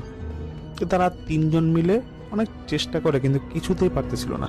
অনেক বড় নাকি একটা মাছ ছিল, কিন্তু মাছটা বড়শি ছিঁড়ে চলে যায়। তো আমজাদ সাহেব পরে ভাবতে থাকে যে এত বড় মাছ এই পুকুরে, তাহলে এখানে আসতেই হবে। এরপর তিনি রাতের ওনার উপর মাছ ধরে, যতটুকু মাছ ধরে তিনি তার রুমে চলে যায়। তো পরের দিন সকালে ওনার কাজের লোকের মধ্যে যিনি আব্বাস, তিনি বলে যে মসজিদের ইমাম সাহেবকে একটু ঘরের দাওয়াত দেওয়া যায় কিনা। তা আমজাদ সাহেব বলে, কি কারণে? তো আব্বাসের উদ্দেশ্য ছিল যে ইমাম সাহেবকে এই কারণে নিয়ে আসা, যাতে আমজাদ সাহেব পুকুরে আর মাছ না ধরে। যা হোক, ইমামকে নিয়ে তারপর সে আব্বাস ঘরে আসে এবং আসার পর বলে যে আমজাদ সাহেবকে যে, স্যার আপনি যেহেতু আসছেন, ইমাম সাহেব আসছে আপনার সাথে দেখা করবে। তারপর দুজনেরা কুশল বিনিময় করে ইমাম সাহেব এবং আমজাদ সাহেব। তো কিছু সময় পরে ইমাম সাহেব বলে, দেখুন আপনি তো অনেকদিন পর আসছেন, আপনাদের পুকুরটা তো এরকম ভালো না, গত রাত্রে হয়তো আপনি বেঁচে গেছেন, শুনলাম এখানে একটা হালকা বাতাস আপনাদের উপর বয়ে গেছে, আপনি তো প্রাণে বেঁচে গেছেন। তা আমি জানি আপনার শহরের মানুষ, এগুলো বিশ্বাস করবেন না, কিন্তু যেটা বলবো যে পুকুরে মাছ ধরার দরকার নাই, আর এখানে গোসলও করতে যাবেন না। তো তার পাশাপাশি আব্বাসের দিকে আমজাদ সাহেব তাকায় এবং খানিকটা রেগে যায়। রেগে গিয়ে তিনি বলে, ইমাম সাহেব এসব কথা বাদ দেন, কি কারণ আসছে এগুলো বলেন। ইমাম সাহেব বলে যে, দেখুন আপনি তো শহরে থাকেন, আবারও বলতেছি, একটা তাবিজ দিয়ে গেলাম, বিপদে পড়তে পারেন, এই তাবিজটা হাতে বেঁধে রাখেন, মাছ ধরার সময় আল্লাহ আপনাকে রক্ষা করবে। ইমাম সাহেব এটা বলে চলে যায় এবং সন্ধ্যার পরই তিনি আবার তার ছেলেদেরকে নিয়ে পুকুরে যায়, মানে আমজাদ সাহেব তার ছেলেদেরকে নিয়ে পুকুরে যায়, সে মাছ ধরবে। রাত 9টা আর বেশ কিছুটা পরে কয়েকটা মাছ পায় এবং ভালোই মাছ তার নাকি পাচ্ছিল। হঠাৎ করে আমজাদ সাহেবের 2 জন ছেলে তারা তাদের বাবাকে উদ্দেশ্য করে বলে, বাবা আমাদের পিছে কে জানি বসে বসে মাছ চিবাচ্ছে। পিছে তাকাতেই 2 ছেলে এবং আমজাদ সাহেব দেখে একটা অবয়বের মতো কিছু একটা হবে। তারা যেখানে মাছটা রেখেছিল, কাঁচা মাছ ধরে রেখেছিল, সেখান থেকে মাছ নিয়ে খাচ্ছে। আমরা সব যখন চিৎকার দেয় তখন সে অবয়বটা দৌড়ে সেখান থেকে পালিয়ে যায়। তারা পাতিল রেখে মাছ রেখে আমজাদ সাহেব এবং তার দু ছেলে দ্রুত চিৎকার দিয়ে ঘরে এসে পড়ে এবং ঘরের যে দুজন কাজের লোক ছিল এবং তার স্ত্রী ছিল সবাইকে সব ঘটনা বলে। পরের দিন সকালবেলা ইমাম সাহেব তাদের বাড়িতে আসে এবং আমজাদ সাহেব কি কি দেখেছে না দেখেছে সবকিছু বর্ণনা দেয়। পরে ইমাম সাহেব বলে যে দেখেন, আমি আপনাদেরকে অনেক আগেই বলছিলাম পুকুরটা ভালো না, আমার কথা শুনলেন না, এবার তো বিশ্বাস করেন। আমজাদ সাহেব বলে যে আজ রাতে আমি একাই যাব, দেখবো কি হয়েছে। তিনি তারপরও সাহস ছাড়েন না। ইমাম সাহেব তখন বলেন, এবার যদি আপনি যান আর আপনি যদি এতটাই আগ্রহ দেখান যে একাই যাবেন, তাহলে অবশ্যই আবারও বলছি তাবিজটা আপনার সাথে রাখবেন। পরে আমজাদ সাহেব রাত্রেবেলা একাই যান। তিনি গভীর রাত পর্যন্ত প্রায় মাছ ধরেন, কিন্তু কাউকে দেখে না এবং না দেখার পর তিনি বেশ হাসি ঠাট্টা চলে ভাবতে থাকে যে আসলে এখানে কিছুই নাই, খামাকা সবাই নাকি এখানে আতঙ্ক ছড়াচ্ছে। তারপর খানিকটা পরে তিনি সেখান থেকে বাসায় এসে পড়েন, তার ঘরে এসে পড়েন। তো ঘরে আসার পরে তিনি যখন ড্রয়িং রুমে বসেছিল কিছুক্ষণ, তিনি খেয়াল করে দেখছেন যে তার ঘাড়টা তিনি নাড়াতে পারছেন না। কেন জানি মনে হচ্ছে তার ঘাড়টা কেউ একজন চাপ দিয়ে ধরে রেখেছে। তিনি অনেকক্ষণ ধরে পিছিয়ে ফিরে তাকানোর চেষ্টা করছে, আবার চিৎকার দিতে চাইছে, কিন্তু তিনি কিছুই করতে পারছিলেন না। তারপর তিনি দেখলেন যে তার ড্রয়িং রুমের পাশে যে বারান্দাটা আছে সেখানে সাদা কাপড় পরা কয়েকজন চলাফেরা করছে। আমজাদ সাহেব দেখেও চিৎকার দিতে পারছে না, কিন্তু তখন তিনি একটা বাজে হাসির আওয়াজ শুনছিলেন। সেই মুহূর্তে তিনি সেখানেই ভয়ে অজ্ঞান হয়ে যান। তিনি যখন চোখ খুলেন দেখেন বাড়ির যে ওনার শোয়ার রুম, সেখানে খাটে শুয়ে আছেন, তার পাশে ইমাম সাহেব এবং আরও কয়েকজন লোকজন দাঁড়িয়ে আছে। ইমাম সাহেব বলেন, আমি তো আপনাকে আগেই মানা করেছিলাম, শুনলেন না আমার কথা। হয়তো এ যাত্রাতেও আপনি আল্লাহর দোয়ায় বেঁচে গেছেন, আল্লাহর রহমত ছিল আপনার উপর। তারপর সেই আমজাদ সাহেব বলে, আমি এখানে কিভাবে আসলাম। ইমাম সাহেব ওনার লোকরা এবার একটা অন্য তথ্য দেয়, বলে যে আপনাকে পাওয়া গিয়েছে বাসার সামনে যে বট গাছটা আছে, বট গাছের ডালে আপনি এখানে ঝুলন্ত অবস্থায় ছিলেন, কোনো একটা কিছুতে আপনাকে বেঁধে রাখা হয়েছিল, অনেক কষ্টে সেখান থেকে নামানো হয়েছে। আমজাদ সাহেব এগুলা বিশ্বাস করতে চায় না। তিনি ভাবে যে না, এরকম ধর কথাই না, আমি তো ড্রয়িং রুমে ছিলাম যতটুকু মনে পড়ে। তারপরও তিনি কি কি হয়েছে তা সবাইকে তা বলেন। তারপর তাকে সবাই বলে যে দেখুন, আপনাদের পরিবারের উপর নজর লাগতে পারে, আপনি এখান থেকে চলে যান।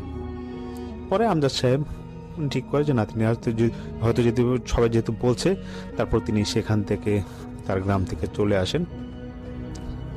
তো তারপর চলে আসার পর প্রায় 2 কি 3 বছর পর হবে সম্ভবত, একই ধরনের মানে এর মধ্যে আর কোনো একটা সমস্যা তার হয় না, যে একই ধরনের সমস্যা এগুলো আর হয় না।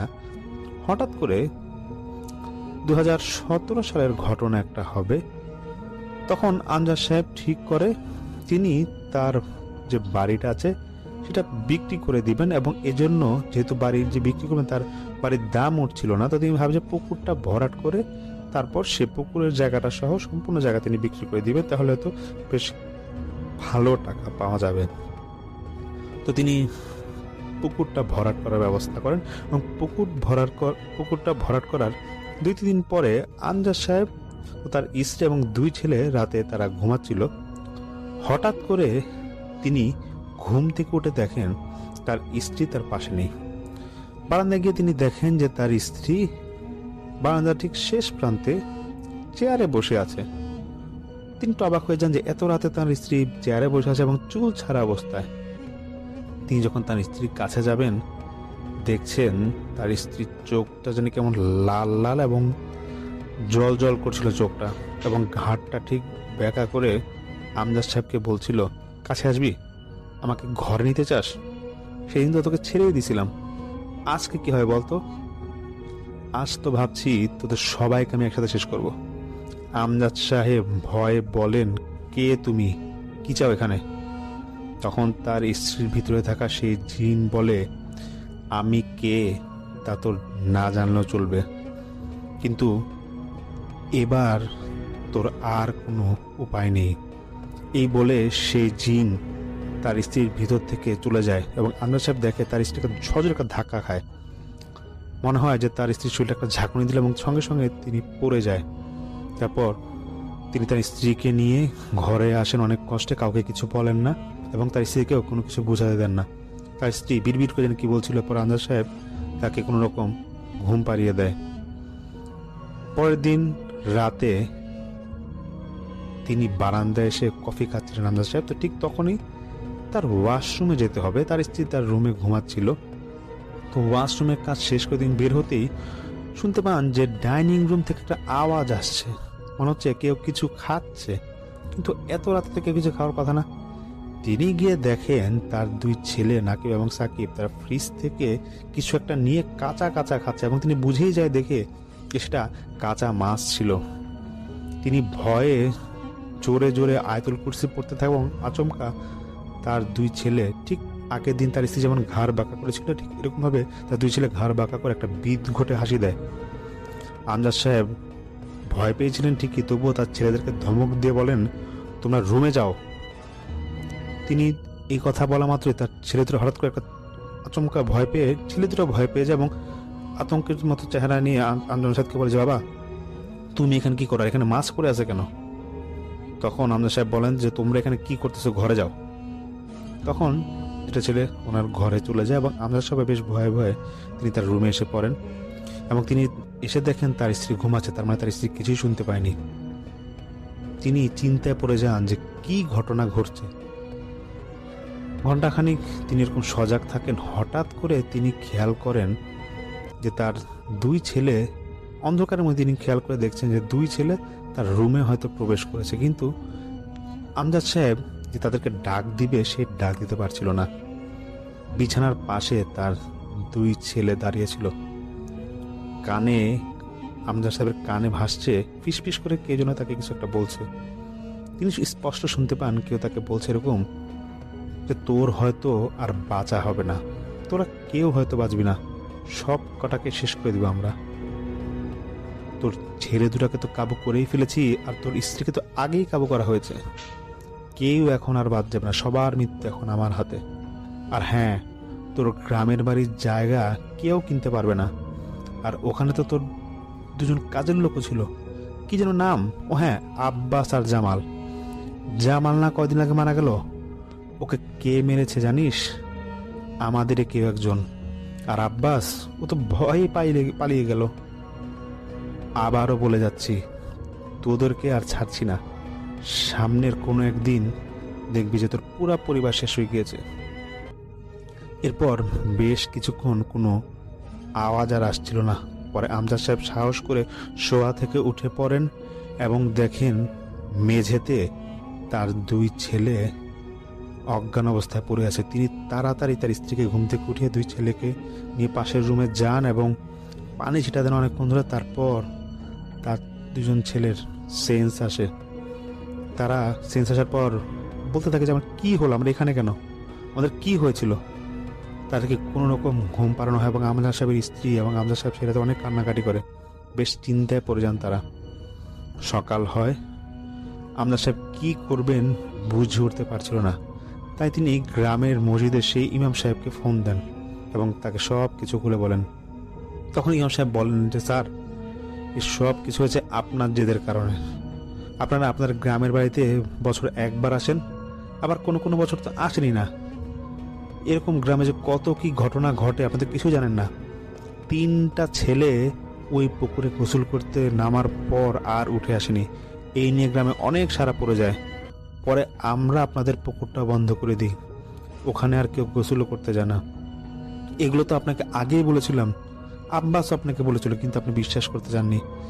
তারপর পুকুরটা ভরাট করলেন। আমি অনেকবার মানা করেছিলাম, কিন্তু আমার কথা তো শুনেন নাই। আমার মতে আপনি একজন ভালো বড় মাপের আলেমকে দেখান, আশা করি আল্লাহর রহমতে হয়তো আপনি বিপদ থেকে মুক্তি পেতে পারেন। তখন আমজাদ সাহেব নমনমভাবে ইমাম সাহেবকে বলেন, দেখুন, আমার তো এরকম বড় আলেম পরিচিত নাই, তো আমি এরকম কি করতে পারি বলেন তো? তখন ইমাম সাহেব তসলিম হুজুরের কথা বলেন এবং পরবর্তীতে আমজাদ সাহেব তসলিম হুজুরের সাথে কথা বলে তার সমস্যার কথাটা খুলে বলেন এবং হুজুর আমজাদ সাহেবের বাড়িতে, শহরের বাড়িতে আসতে রাজি হন। কোনো একদিন বুধবার ছিল, সেই বুধবারে হুজুর, তসলিম হুজুর আমজাদ সাহেবের বাসায় যান। বাসার গেটে যে দারোয়ান ছিল, সেই দারোয়ান নাম ছিল রহিম। রহিমকে দেখে হুজুর বলেন, তুমি একটু সাবধানে থেকো। এরপর হুজুর বাসায় প্রবেশ করেন। সেই মুহূর্তে নাকি হুজুরের বেশ গরম অনুভূতি হচ্ছিল। তিনি দোয়া দরুদ পড়তে থাকেন এবং নিজের শরীরটাকে তিনি বন্ধ করে নেন এবং পরবর্তীতে আমজাদ সাহেবের কাছ থেকে সব কথা শুনেন। হুজুর বলেন, সামনে যে দারোয়ানকে দেখলাম, ওকে একটু ডাক দেন তো।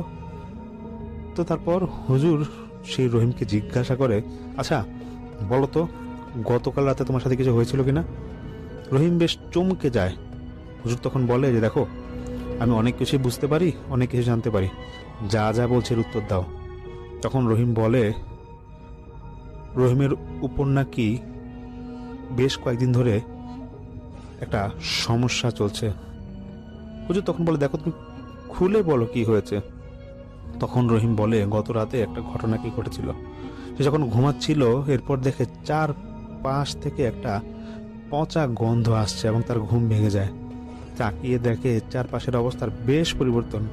মানে সে আর তার ঘরে ছিল না, কেন জানি তার মনে হচ্ছিল সে একটা জঙ্গলের একটা এরিয়াতে ছিল এবং 10-12 জন সাদা পাঞ্জাবি পরা লোক তার আশেপাশে ঘুরছিল। হঠাৎ করে একজন লোক তার সামনে আসতে নাকি দাঁড়িয়ে যায় এবং রহিমকে বলে, তুই তো অনেক গরিব, তোর টাকার অভাব, নিজের মেয়ের চিকিৎসাটাও করতে পারছিস না, তো যত টাকা চাই সব কিন্তু দেওয়া হবে। একটা তাবিজ আছে, এই তাবিজটা তুই তোর স্যারের গেটের বাম পাশে বেঁধে রাখবি। তখন রহিম জিজ্ঞাসা করে যে, আপনার কারা? একটা ভয়ানক হাসি দিয়ে বলে, তোর জম। আর হ্যাঁ, কাজটা করবি, না হলে তো বুঝিস কি হবে। রহিম নাকি তখন কাজ করতে অস্বীকার করায় ওদের মধ্যে কি একজন ওর গলা টিপে ধরে এবং সাথে সাথে তখন নাকি ফজর আজান দেয় এবং রহিম তখন খেয়াল করে দেখে সে সেই বাসার ছাদে। সবসময় তসলিম সাহেব রহিমকে বলেন, তোমার কোনো ভয় নাই, এক বোতল পরা পানি দিচ্ছি ঘুমানোর আগে, এই পরা পানি তোমার বিছানার চারপাশে ছিটিয়ে নিবা, আশা করি কোনো সমস্যা হবে না। আর আমজাদ সাহেবকে বলেন, আপনি আজ রাতেই আসরের ব্যবস্থা করুন, আমি আসছি এবং আপনার এখানে আমি আসর বসাবো। রাতে আসর বসানো হয়। তখন তসলিম হুজুর বলেন দারোয়ানকে যে, এরকম তুমি ভিতরে এসে পড়বা এবং বাইরের গেটটা লাগাই দেবে যাতে বাড়িতে আর কেউ ঢুকতে না পারে। রাত তখন নাকি প্রায় 1টা বাজে। বাড়ির সকলেই বাসার ভিতরে। হঠাৎ করে সবাই শুনতে পায় যে বাড়ির চারপাশে দমকা বাতাস বইছে। হুজুর একটা আসর যেখানে বসে চারপাশ নাকি মানে গোল একটা বৃত্তাকার একটা অংশ তিনি বসেন এবং তিনি সবাইকে এটার ভিতর আসতে বলেন এবং তিনি এটাও বলেন যে, দেখুন, অনেক আওয়াজ হবেন, অনেক কথাবার্তা হবে আমাদের, কিন্তু কেউ এই বৃত্তাকার যে অংশটা সেটা বাইরে কেউ যাবেন না। এই কথা বলা মাত্রই হুজুর কিছু একটা পড়ছিল দোয়া জোরে জোরে এবং সে মুহূর্তে ডাইনিং রুমের যে লাইটটা ছিল সেটা নাকি ফেটে যায়। তসলিম হুজুর সবাইকে উদ্দেশ্য করে বলে, যত যাই হোক কেউ এই গণ্ডির বাইরে যাবেন না। হঠাৎ করে রুমটা ছিল অন্ধকার, 3টা ছায়া সেই যারা যেখানে বসেছিল তার সামনে যে দরজাটা ছিল, দরজা বন্ধ অবস্থা ছিল, কিন্তু দরজাটা ক্রস করে নাকি 3টা ছায়া সেখানে ঢুকে যায় রুমে এবং হাসতে থাকে। হাসতে হাসতে সবাইকে বলে যে, আমাদেরকে কেন এখানে ডাকা হয়েছে? কি ভেবেছিস আমজাদ বেঁচে যাবে? কখনোই না, ওর পরিবারের সবাই শেষ হবে। তসলিম হুজুর তখন অভিভাবকগুলোকে উদ্দেশ্য করে বলেন, আমজাদ সাহেব এমন কি করেছেন যে তার সাথে এমন আচরণ করা হচ্ছে, এমন শাস্তি কেন দেওয়া হচ্ছে তাকে? তখন তারা বলে, ওই পুকুরে আমাদের বসবাস আর আমরা ওখানেই থাকতাম, কোন লোক ওখানে যেত না এবং ওই যে গ্রামের ইমাম ছিল তাকেও তো শিক্ষা দিছি, তারপর কি তার বুঝ জ্ঞান হয় নাই? এরপর সেই কাজের লোকটার কথা বলে জামালকে নাকি তারা ভয় দেখে মেরে ফেলেছিল এবং তারপর সেই 3টা অবয়ব বলে যে কাজের লোকগুলো ছিল এবং গ্রামে যারা তাদেরকে এরকম জ্বালাতো তাদেরকে নাকি শেষ করা হয়েছিল এবং 3টা অবয়ব এটাও বলে তারা অনেক বয়স্ক জিন এবং পুকুরের পাশে যে বট গাছটা আছে সেখানে নাকি তারা থাকে এবং সেটাও নাকি কেটে নেওয়া হয়েছে। এজন্য আমজাদ সাহেবের প্রতি তাদের ক্ষোভ। তারা বলে যে দেখ, আমরা এখন এখানে এসেছি শেষ করার জন্য, এক হলে আমরা বাঁচবো, না হলে তোরা বাঁচবি। হুজুর রেগে গিয়ে বলেন যে চুপ থাক শয়তানের দল, তোদের কাজ কি মানুষকে যন্ত্রণা দেওয়া? এই কথা বলা মাত্র ওদের ভিতর থেকে, অবয়বদের ভিতর থেকে একজন বলে, আমজাদের সব থেকে বড় ভুল হলো ও বাড়ির পুকুরটা ভরাট করেছে এবং বট গাছের আশেপাশে যতগুলো গাছ আছে তা কেটে দিয়েছে, এবং বট গাছটা কিন্তু ঠিকভাবে কাটতে পারেনি। দিনের বেলা আলো এসে সম্পূর্ণ এখানে পড়ে, রাতে অন্য ঘরবাড়ির আলো আমাদের এখানে এসে পড়ে, আমাদের থাকতে খুব কষ্ট হয়। তাই গ্রামের ওখানে আর কাউকে আমরা থাকতে দিব না। এই তো গতকালই তো গ্রামের মেম্বার শফিকের বাসায় আমরা হাজির হয়েছিলাম এবং তার মেয়েকে ভয় দেখাই, এবং তারাও কিন্তু বাড়ি ছাড়া হবে। তসলিম হুজুর তার পকেট থেকে পানির বোতলটা বের করেন, জাফরান মিশ্রিত জমজমের পানি সে 3টা অবয়বের দিকে ছিটায় মারেন তিনি। তারা তখন চিৎকার করতে থাকে। হুজুর তার পকেট থেকে তখন পয়সাটা বের করে এবং পয়সাটা সামনে রাখতেই বলে যে কত ক্ষমতা তোদের, দেখি তো বাড়ির গন্ডিটা আগে পের হয়ে দেখা। তারপর হুজুর একটা বোতলে আলাদা আলাদা কিছু পানি রাখে এবং তিনি সেই পানিটা দিয়ে তার দু হাত ধুয়ে নেয় এবং চারপাশে ঘরে ছিটাতে থাকে, এবং সেই অবয়বগুলা নাকি ছুটাছুটি করতে থাকে, কিন্তু তারা বের হতে পারছিল না। থালা বাসন ভাঙার আওয়াজ এবং মনে হচ্ছে যে বাড়ির জিনিসপত্র আশেপাশে আছে তা মনে কেউ তছনছ করে ফেলছে। আমজাদ সাহেব এবং তার 2জন ছেলে ভয়ে নাকি চিৎকার করতে থাকে, তার স্ত্রী সহ। কিন্তু হুজুর তাদেরকে সাহস দেন, বলেন যে দেখেন ভয়ের কিছুই নেই, শুধু এই গন্ডি পার হবেন না। হুজুর তার পয়সাটা তখন হাতে নেয় এবং দোয়া-রুদ পড়া শুরু করে। তখন সেই 3টা অবয়ব হুজুরের ঠিক সামনাসামনি এসে পড়ে। হুজুর বলেন, তোরা এক্ষুনি এই বাড়ি ছেড়ে চলে যাবে এবং ওই জায়গায় যেন তোদের আমি আর কখনো না দেখি। তখন তাদের ভিতর থেকে একজন বলে, আপনার কি মনে হচ্ছে হুজুর, আমরা কি অন্যায়ভাবে থাকছি? কখনোই না। হুজুর তখন বলে, কেন, কি হয়েছে? তখন তাদের একজন বলে, আমজাদ সাহেবকে জিজ্ঞেস করেন কি হয়েছিল। হুজুর আমজাদ সাহেবকে জিজ্ঞেস করলে আমজাদ সাহেব কোনো কথাই বলে না। অবয়বগুলো তখন বলছিল, উনি কি বলবে, ওনার কিছু বলার আছে? তখন একজন অবয়ব সেটা একটা কথা বলে, যে কথাটা শুনে হুজুর অবাক হয়ে যায়। তখন সেই অবয়বটা হুজুর উদ্দেশ্য করে বলে, আমজাদ সাহেবের বাপদাদার জায়গা এবং জমির পরিমাণ খুব অল্প ছিল, শহরে এসে অনেক টাকার মালিক হয়েছে তিনি। পেছনে তিনি তার বাড়িতে বাড়ির যে জায়গাটা আছে সেটা তো না নিজের, কিন্তু না যে পুকুরটা ছিল সেটা কিন্তু ছিল খালেক হুজুরের।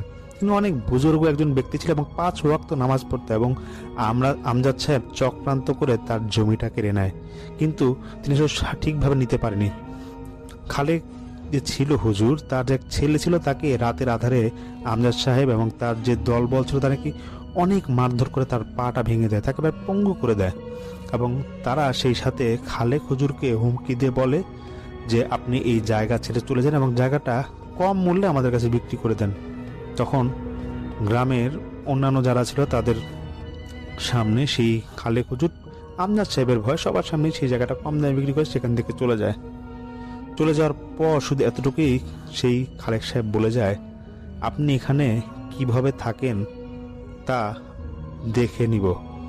আমজাদ সাহেব তারপর তাকে গালাগালি করে সেখান থেকে বের করে দেয়। পরবর্তীতে এখানে পুকুর কেটে অনেক বড় বাড়ি করে আমজাদ সাহেব এবং তার পরিবার সেখানে কয়েকদিন থাকে, তারপর তারা শহরে এসে পড়ে, এবং খালেক হুজুরের লাগানো একটা বট গাছও সেই এরিয়ার মধ্যে ছিল। তসলিম হুজুর তখন তাদের কাছে আরও জানতে চান যে আর কি কি ঘটলো। তখন খালেক হুজুর নাকি যেখানে গিয়েছিল সেখান থেকে 3জন এই যে জিন আছে তাদেরকে নাকি এখানে পাঠায়, এবং এই 3জন জিন নাকি খালেক হুজুরের ছাত্র। তারা নানাভাবে এখানে ভয় দেখিয়ে চলতো, কিন্তু কারো কোনো ক্ষতি করতো না। তবে এই 3জন জিনের সাথে আরো কিছু বদ জিনিস ছিল, যারা গ্রামের কয়েকটা বাচ্চা এবং অন্যান্য পরিবার যারা আছে তাদেরকে ভয় দেখাতো, এবং ভয় দেখে 3জন বাচ্চাকে মেরেই ফেলেছে পানিতে চুবিয়ে। তারপর আমজাদ সাহেবকে উদ্দেশ্য করে সেই 3টা অবয়ব বলে যে এখন আমরা তাকে শেষ করার উদ্দেশ্যে আসছি এবং তিনি এখানে থাকতে পারবে না। আমরা যাও এখানে ছিলাম, তিনি এখন অনেক খারাপ কাজ করছেন। এই বট গাছটাও কেটে ফেলে, যেখানে ও থাকতো সেটাও কাটার জন্য তিনি প্রস্তুত হয়েছেন এবং এর জন্য আমরা চাচ্ছি তার পরিবারকে শেষ করে দিতে। তখন তসলিম হুজুর বলেন যে খালেক হুজুরকে এখন আর কোথায় পাবো? তখন তারা বলে যে খালেক হুজুরের বেঁচে নেই, তিনি একটা সড়ক দুর্ঘটনা অনেক আগে মারা গিয়েছে। তবে তিনি ওই বট গাছের নিচে একটা তাবিজ রেখে দিয়েছেন, যার কারণে আমরা ওখান থেকে আর যেতে পারছি না, আমরা ওখানে আছি। তসলিম হুজুর বলেন যে তোমরা এখান থেকে চলে যাও, আল্লাহ পাক ওনার বিচার করবেন। তখন হুজুর তাদেরকে অনেকভাবে বোঝায়, কিন্তু তারা সেখান থেকে যেতে রাজি হয় এবং তারা এটাও বলে যে আমরা তো আছি, কিন্তু আমাদের সাথে কিছু বদ জিনু আছে, তাদের কি হবে? হুজুর বলেন তোমরা আগে এখান থেকে চলে যাও, এরপর সব কিছু আমি দেখছি। তারা হুজুরকে বলেন যে এই বট গাছের নিচে থাকা তাবিজটা পুরাই দেন, তাহলে দেখবেন আমরা এখান থেকে চলে যাচ্ছি এবং খারাপ জিনিস সেখানে আর থাকবে না। তারা চলে যাওয়ার তারপর সেখান থেকে সেই জিনগুলা এরকম কথা দেয় সে তসলিম সাহেবকে তারা এখানে থাকবে না এবং চলে যাবে, এবং একটা নির্দিষ্ট সময় দেয়, সেই নির্দিষ্ট সময়ের মধ্যে বলে তাবিজটা উঠে পুড়িয়ে ফেলতে হবে। তারপর সেই তিনটা অভাব সেখান থেকে চলে যায় এবং যাওয়ার পর আমজাদ সাহেব ভয়ে সেখানে কান্নায় ভেঙে পড়েন এবং তসলিম সাহেবের কাছে তিনি ক্ষমা চান এবং তিনি স্বীকার করেন যে তিনি এর আগে পাপ কাজ করেছিলেন।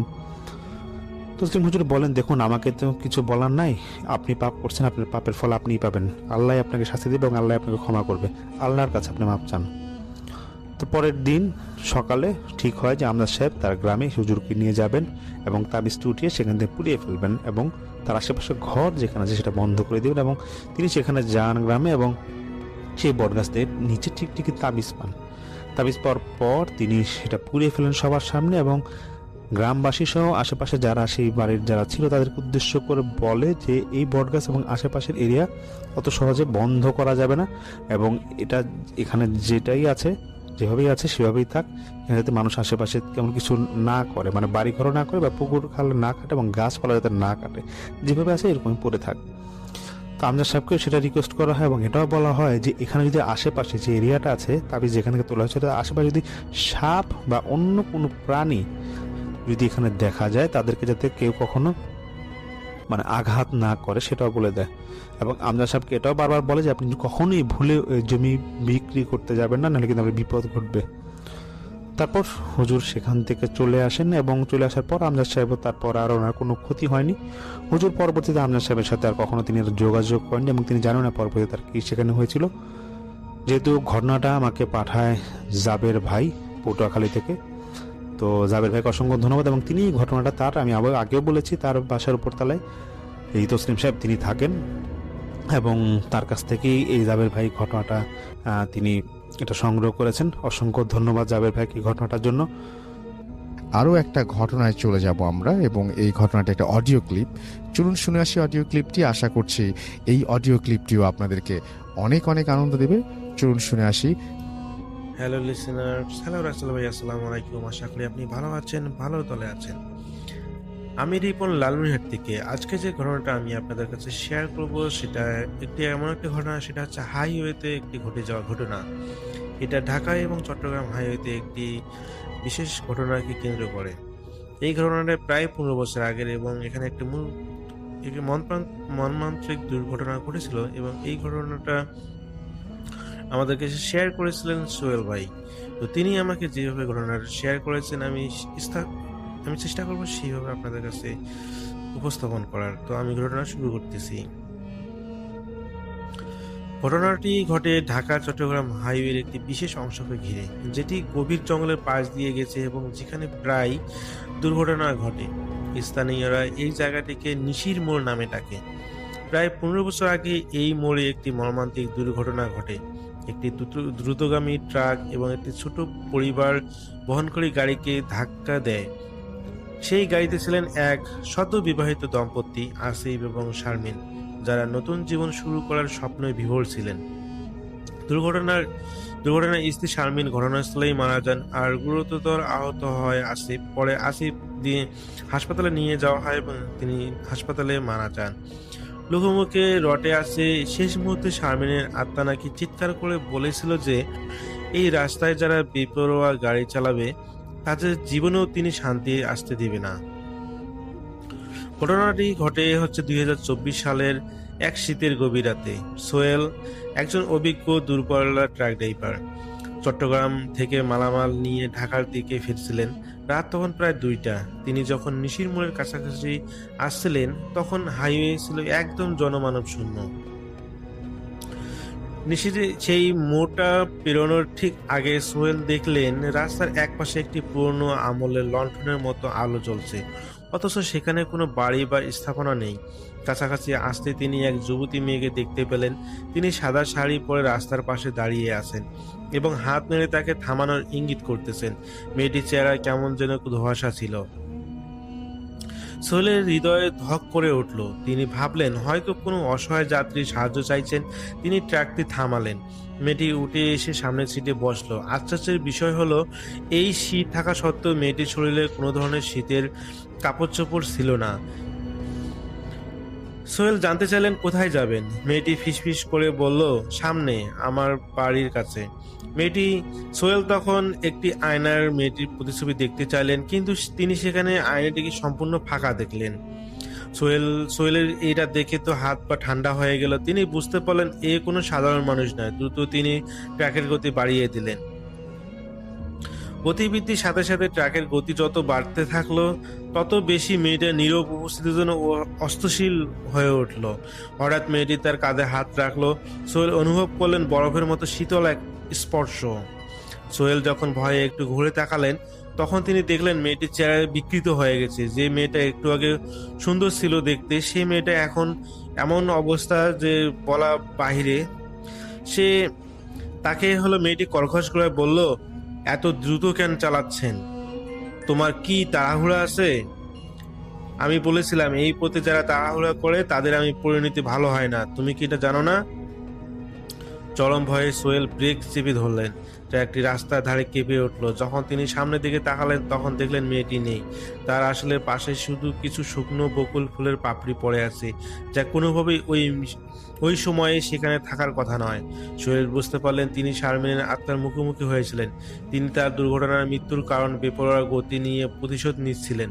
সেই রাত থেকে সোহেল আর কখনো মধ্যরাতে ওই পথে দ্রুত গাড়ি চালাননি। সোহেল ভাই জানিয়েছেন তিনি এরপর থেকে ওই রাস্তায় যখনই তিনি অনেক বেশি স্পিডে গাড়ি চালাতেন ঠিক ওই মেয়েটাকে তিনি দেখতে পেতেন, এবং তিনি এরপর থেকে আর কখনো ওই রাস্তায়, বিশেষ করে ওই নিশির মোড়ে কখনো তিনি আর জোরে রাস্তা চালান নাই।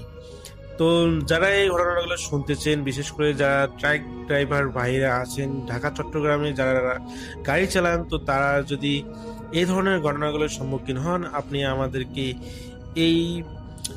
আমাদেরকে ঠিকানা ঘটনাগুলো পাঠাতে পারেন। আর ঘটনা পাঠানোর ঠিকানাটা অবশ্যই এই ভিডিওর ডিসক্রিপশন বক্সে দেওয়া থাকবে। সবাই ভালো থাকবেন, সুস্থ থাকবেন এই প্রত্যাশায়। আল্লাহ হাফেজ। Thank you so much. আমরা চলে যাবো ডক্টর আলিফের কাছে তার ঘটনায়। আশা করছি এই ঘটনাটি আপনাদের অনেক ভালো লাগবে। চলুন শুনে আসি ডক্টর আলিফের ঘটনা। আসসালামু আলাইকুম লিসা। ওয়ালাইকুম সালাম। থ্যাংক ইউ রাসেল ভাই। আমি যে ঘটনাটা শেয়ার করবো আজকে, এটা আমাকে পাঠিয়েছে শাহিন নামে এক ভাই। আসলে তিনি মানিকগঞ্জে থাকে, আর তার ঘটনাটা পিরোজপুরের। তো এটা অনেকদিন আগের ঘটনা। ওই সময় মনে করেন 88 বন্যার সময় আর কি, শুরু হয় নাই তখনও, কিন্তু ওই সময়কার ঘটনা। তো তখন তার বয়স 15 বছর ছিল, এবং এই ঘটনার সাথে উনি প্রত্যক্ষভাবে জড়িত আর কি, ওনার বাবার ঘটনা। তো যেহেতু ঘটনা একটু বড়, আমি অন্যান্য সবকিছু বাদ দিয়ে ঘটনায় যাই। তো যেইখানকার ঘটনা সেটা বয়স সামনে সাল শুনে বোঝা যায় যে এতটা সভ্যতার আলো ছিল না জায়গায়। আর বাসার আমাদের বাড়িটা থাকতো একবারে, বাড়িটাও ছিল একদম অজপাড়া গায়ে। আর আলো বলতে রাসেল ভাই রাত্রেবেলা চলতে গেলে ল্যাম্প পোস্ট না, টর্চ লাইটে চলতো। আর টিভি তো ছিল না, মানে 2 গ্রাম মিলে 2টা বাড়িতে টিভি ছিল। তো ওনার বাবার একটা ব্যবসা ছিল, যেসব বাড়িতে টিভি ছিল, ওরা উইকলি কি করতো, ওই শুক্রবার হলেই দেখা যেত ব্যাটারি ভাড়া করতো। তো ওনাদের বিজনেসটাই ছিল এরকম ব্যাটারি ভাড়া দেওয়া। ওরা এরকম আপনার জেনারেটরের মেশিন চালু করে এই ব্যাটারিগুলো চার্জ দিত এবং বিভিন্ন বাড়িতে ওরা ভাড়া দিত আর কি। আর ওনার দাদার আর কি, যে শাহিন ভাই, যে ওনার দাদার একটা বিজনেস ছিল, সেটা ওনার বাবা পর্যন্ত ধরে রেখেছে। এটা রাসেল ভাই কে মারা গেলে যেসব ম্যাটেরিয়ালস গুলা লাগে সেই সবের দোকান আর কি। ওনার দোকানের নাম চিরবিদায় স্টোর। আর ওই দোকানে এরকম কফিন, কর্পূর, তারপরে তুলা, কাফনের কাপড়, তারপরে আপনার আগরবাতি, মোমবাতি, দিয়াশলাই এগুলি অ্যাভেলেবল ছিল। তো ঘটনার দিন হচ্ছে মানে বর্ষা তখন শুরু হয় নাই, সেদিন বৃষ্টি হচ্ছে, মানে গুড়ি গুড়ি বৃষ্টি হচ্ছে। তো দোকান বন্ধ করতে করতে দেরি হয়ে যায়, কারণ ওনাদের সবগুলো ব্যাটারি আছে কিনা ঠিক মতো সবকিছু ঠিক মতো দেখে। আর এই দোকান দুটো পাশাপাশি ছিল, ব্যাটারি চার্জের দোকানটা আর পেছন দিক দিয়ে ওদের পাশের দোকানে যাওয়া যেত। তো এই পাশে শাটার যদি বাইরে থেকে বন্ধ করে তো ভেতরটা দিয়ে ওই পাশেরটা ভেতরটা দিয়ে বন্ধ করা যায়। তো এরকম সময় বৃষ্টি পড়ছে পড়ছে হঠাৎ করে দেখা গেল যে বৃষ্টিটা গুড়ি গুড়ি থেকে মুষলধারে শুরু হয়ে গেল। তখন তার ছেলে তার সাথে ছিল, মানে আমি যার কাছ থেকে ঘটনাটা পেয়েছি তিনি ছিলেন, এবং যে ঘটনাটা প্রত্যক্ষ করেছে পুরো ঘটনাটা সেটা হচ্ছে ফরিদউদ্দিন সাহেব, উনি ছিলেন। তো হঠাৎ করে যখন দোকানটা বন্ধ করবে তখন তিনি দেখলেন যে দুটা কুকুর এসছে দোকানে, এসে বসেছে আর কি। বৃষ্টি পড়ছিল তো দুটা কুকুর এসে বসেছে। তখন দোকান বন্ধ করতে হবেন, কুকুর দুটার মধ্যে একটা কুকুর শাটারের বাইরে, একটা শাটারের ভেতরে বসছে। তো কি করবে, দোকানটা বন্ধ করতে হবে, তো তার হচ্ছে চাপছে না কুকুরগুলো। এমন সময় তার ছেলে ওই ব্যাটারি চার্জ দিয়ে মোটা তার দিয়ে একটা কুকুরকে দিল বাড়ি সজোরে। দুটো কুকুরই দৌড়ে চলে গেল এই বৃষ্টির ভিতরে। তো তারা শাটার বন্ধ করবে, এই পাশে চেক করতে গেছে যেই পাশে কফিনটা রাখা আর কি, এবং হঠাৎ করে ভিতরে পাশে পিছন দিক যে দোকানে যাওয়ার পর দেখা যায় যে বেঞ্চের মধ্যে দুজন লোক বসে আছে। এই বৃষ্টির মধ্যে তাদের শরীরটার ভিতর ছিল না, তারা দুজন বসে আছে এবং তাদেরকে জিজ্ঞেস করা হলো যে আপনারা কারা। বললো যে আমাদের কিছু জিনিসপত্র লাগবে, আপনার কাছে কিগুলি আছে নাকি। বললো যে কি কি লাগবে। তো সর্বপ্রথম বলে আমাদের 200 গজ কাফনের কাপড় লাগবে। বাপরে বাপ, ভয়ঙ্কর ব্যাপার। পরে বললো যে আমাদের 200 গজ কাফনের কাপড় লাগবে, আমাদের 2টা কফিন লাগবে, আর লাগবে হচ্ছে 100 প্যাকেট আগরবাতি, আর দিয়াশলাই লাগবে। বুঝছে, আমি আপনাকে কফিন দিতে পারবো, কিন্তু এখন এত রাতে তো সম্ভব না, আমার এখানে একটাই বানানো আছে। আর মজার বিষয় আছে এই গ্রামে 2-3 গ্রাম মিলে ওনার একটাই দোকান, কেউ মারা গেলে উনি জানে বোঝে কে মারা গেছে, এবং ওই পরিমাণ জিনিসপত্র উনি রেডি করে রাখে। পরে যখন শেষ হয়ে যায় পরে ঢাকা থেকে আবার নিয়ে যেত আর কি। তো জানতো যে কে মারা যাবে, মারা গেছে, উনি ওই পরিমাণ জিনিসপত্র দিয়ে দিত বা নিজেই পৌঁছে দিত, এরকম জিনিসটা আর কি। তো উনি জানে না কে মারা গেছে। তো জিজ্ঞেস করলো ভাই এত কাপড় নিবেন, বুঝতেছি না তো মারা গেছে কে। তো ওই দুজন লোকের মধ্যে একজন, যিনি প্রায় 5 ফিট 5.5 ফিট লম্বা, বেশি মানে নর্মাল মানুষের মতো, বলছে যে মারা যায় নাই কিন্তু মারা যাবে। তখন উনি একটু মানে রাফ অ্যাটিটিউড শো করে আর কি, কারণ আমি একটু জিনিস স্কিপ করে গেছি, বলেছি যে বড় ঘটনার কারণে আমি এগুলি জানাইনি। উনি একটু প্র্যাকটিসিং মুসলিম ছিলেন, আর এলাকা ভিত্তিক যেসব মানুষগুলো আমার কাছে যেত ওনার সবাইকে ভালো উপদেশ দিত, আমলের ব্যাপারে বলতো, অনেক সবাই খুব পছন্দ করতে থাকে। তো তিনি বললেন যে ভাই আপনারা কি নিয়ে মজা হাসি ঠাট্টা করতেছেন, জান এগুলি আমি বিক্রি করবো না, নইলে আমি আপনাকে ম্যানেজ করে দিতে পারতাম হয়তো বা, কিন্তু এগুলি মজা করার বিষয় না, জান দোকান থেকে চলে যান। তো উনি আমি দোকান বন্ধ করবো, আমাকে বাইরে যেতে হবে। তো উনি দোকানের ভেতর থেকে এরকম ওনাদেরকে এক প্রকার রাগ ব্যবহার করে তাড়িয়ে দেয়। তো যেহেতু দোকান বন্ধ করতে হবে, উনি শাটার বন্ধ করে দোকানের ভেতর থেকে 2টা পলিথিন নিয়ে রওনা দিয়ে দেয় ছেলেকে নিয়ে। তো অর্ধেক পথ আসার পথে ওনার বুকে ব্যথা শুরু হয়ে যায়, বৃষ্টিও কমে যায়, তখন দমকা হওয়া বইছিল। বুকে ব্যথাটা এরকম যে ওনার শার্প কিছু দিয়ে হার্টের মধ্যে কে যদি মানে ছুরি দিয়ে আঘাত করতে, এরকম ব্যথা হঠাৎ করে। তো তিনি ওই তার বাড়িতে যাওয়ার পথে যে জায়গায় বসে বন্ধুদের সাথে আড্ডা দিত, সেই জায়গায় উনি বসার জন্য চিন্তা ভাবনা করলেন, যে জায়গায় বসি তো তোর মাকে ডেকে নিয়ে, তোর ছেলেকে বসে তোর মাকে, এবং সেদিন তার ওয়াইফের ভাই আসছে আর কি, মানে তার শ্যালক এসছে বাড়ির বাসায়, তো বলেছে যে তোর মামাকে ডেকে নিয়ে। তো তার বুকে প্রচন্ড ব্যথা থাকার কারণে সেই জায়গায় বসে পড়ে। আর তার জন্ম ওই জায়গায়, তার বাবার জন্ম ওই জায়গায়, মানে ওই জায়গার মানুষ সে, তো এই জায়গাটায় ভয় পাওয়ার কোনো কথাই নেই, মানে ভয় পাওয়ার কোনো প্রশ্নই আসে না। তো হঠাৎ করে বাতাস বইছে, হঠাৎ করে তার পেছনে একটা থপাস করে শব্দ, মানে গাছের উপর থেকে কিছু একটা পড়লো, কিন্তু এটা এরকম কোনো গাছ না যে উপর থেকে কিছু পড়বে, এটা নর্মাল করে ওই গাছ আর কি, নিচে বসে আছে আর কি। হঠাৎ করে জিনিস পড়লো, তো তার সাথে টর্চ লাইট ছিল, টর্চটা ছিল লুঙ্গির ভিতরে বাঁধা, যেহেতু বৃষ্টি পড়ছিল টর্চটা যেন না ভিজে সে লুঙ্গির সাথে বেঁচে আসছিল। তো টর্চটা বের করে সে পেছনের দিকে মারে, মেয়ে মানুষ দেখে যে একটা কুকুর পরে, কুকুরের মাথা পড়ে আছে, জিপাটা বের করে একটা কুকুরের মাথা পড়ে আছে। উনি খুব অবাক হয়ে দেখতে দেখতেই কয়েক সেকেন্ডের মধ্যে উপর থেকে আরেকটা কুকুরের মাথা পড়ে, এবং 1 মিনিটের মধ্যে ওনার সামনে কুকুরের লেজ, হাত, পা একটা পর্যায়ে নাড়ি ভুড়িয়ে সহ পড়ে, চিৎকার করতে থাকে। ওনার শরীরটা অসাড় হয়ে যায় এই মুহূর্তে, উনি মুভ করতে পারে না। উনি এমন করে বলতে থাকে যে উনি যে চিৎকার করে বলছে এটা কেউ শোনার মতো অবস্থা না, কারণ উনি যেখানে বসেছিল ওই জায়গাটাও পরিচিত। ওখানে পেছনে যে ঘরগুলো আছে তাদেরকে ডাকলেই চলে আসার কথা, কিন্তু তার কথা হচ্ছে যে উনি যেভাবে বলছে তাতে উনি নিজেও মনে হয় শুনছে না, মানে তার মুখ টুক সব অবস্থা, মুখ দিয়ে কোনো কথাই বেরোচ্ছে না, এরকম ভাবে চিৎকার করছে, তো শোনার কথা না কারো। এই হতে হতে হঠাৎ করে তিনি অজ্ঞান হয়ে গেল, এরপর আর কিছু মনে নেই। তো উনি সরি আসলে ভাই, আমি একটা জিনিস স্কিপ করে গেছি। হঠাৎ করে তিনি দেখলো যে একটা মানে অজ্ঞান হওয়ার আগে, যখন অজ্ঞান হওয়ার আগে সে দেখলো যে একটা কুকুর, মানুষ রূপী একটা কুকুর, মানে মানুষের ফেস কিন্তু কুকুরের বডি, এসে এই মাথাগুলোকে জিব্বা দিয়ে চাচ্ছে। এটার পরে তিনি অজ্ঞান হয়ে যায়। এরপর আর কোনো মনে নেই, এরপরে তো আমার কিছু মনে ছিল না। উনি বাসায় যখন ঘুম ভাঙে, জ্ঞান ফেরে, তখন এলাকার লোকজন জমে গেছে। তো জিজ্ঞেস করে যে তোর এরকম কেন হলো, হঠাৎ করে কি অবস্থা? তো বললো যে মানে প্রথমে বলতে যাচ্ছিল না, প্রেশার দিয়ে বললো যে আমি এরকম জিনিস দেখেছি।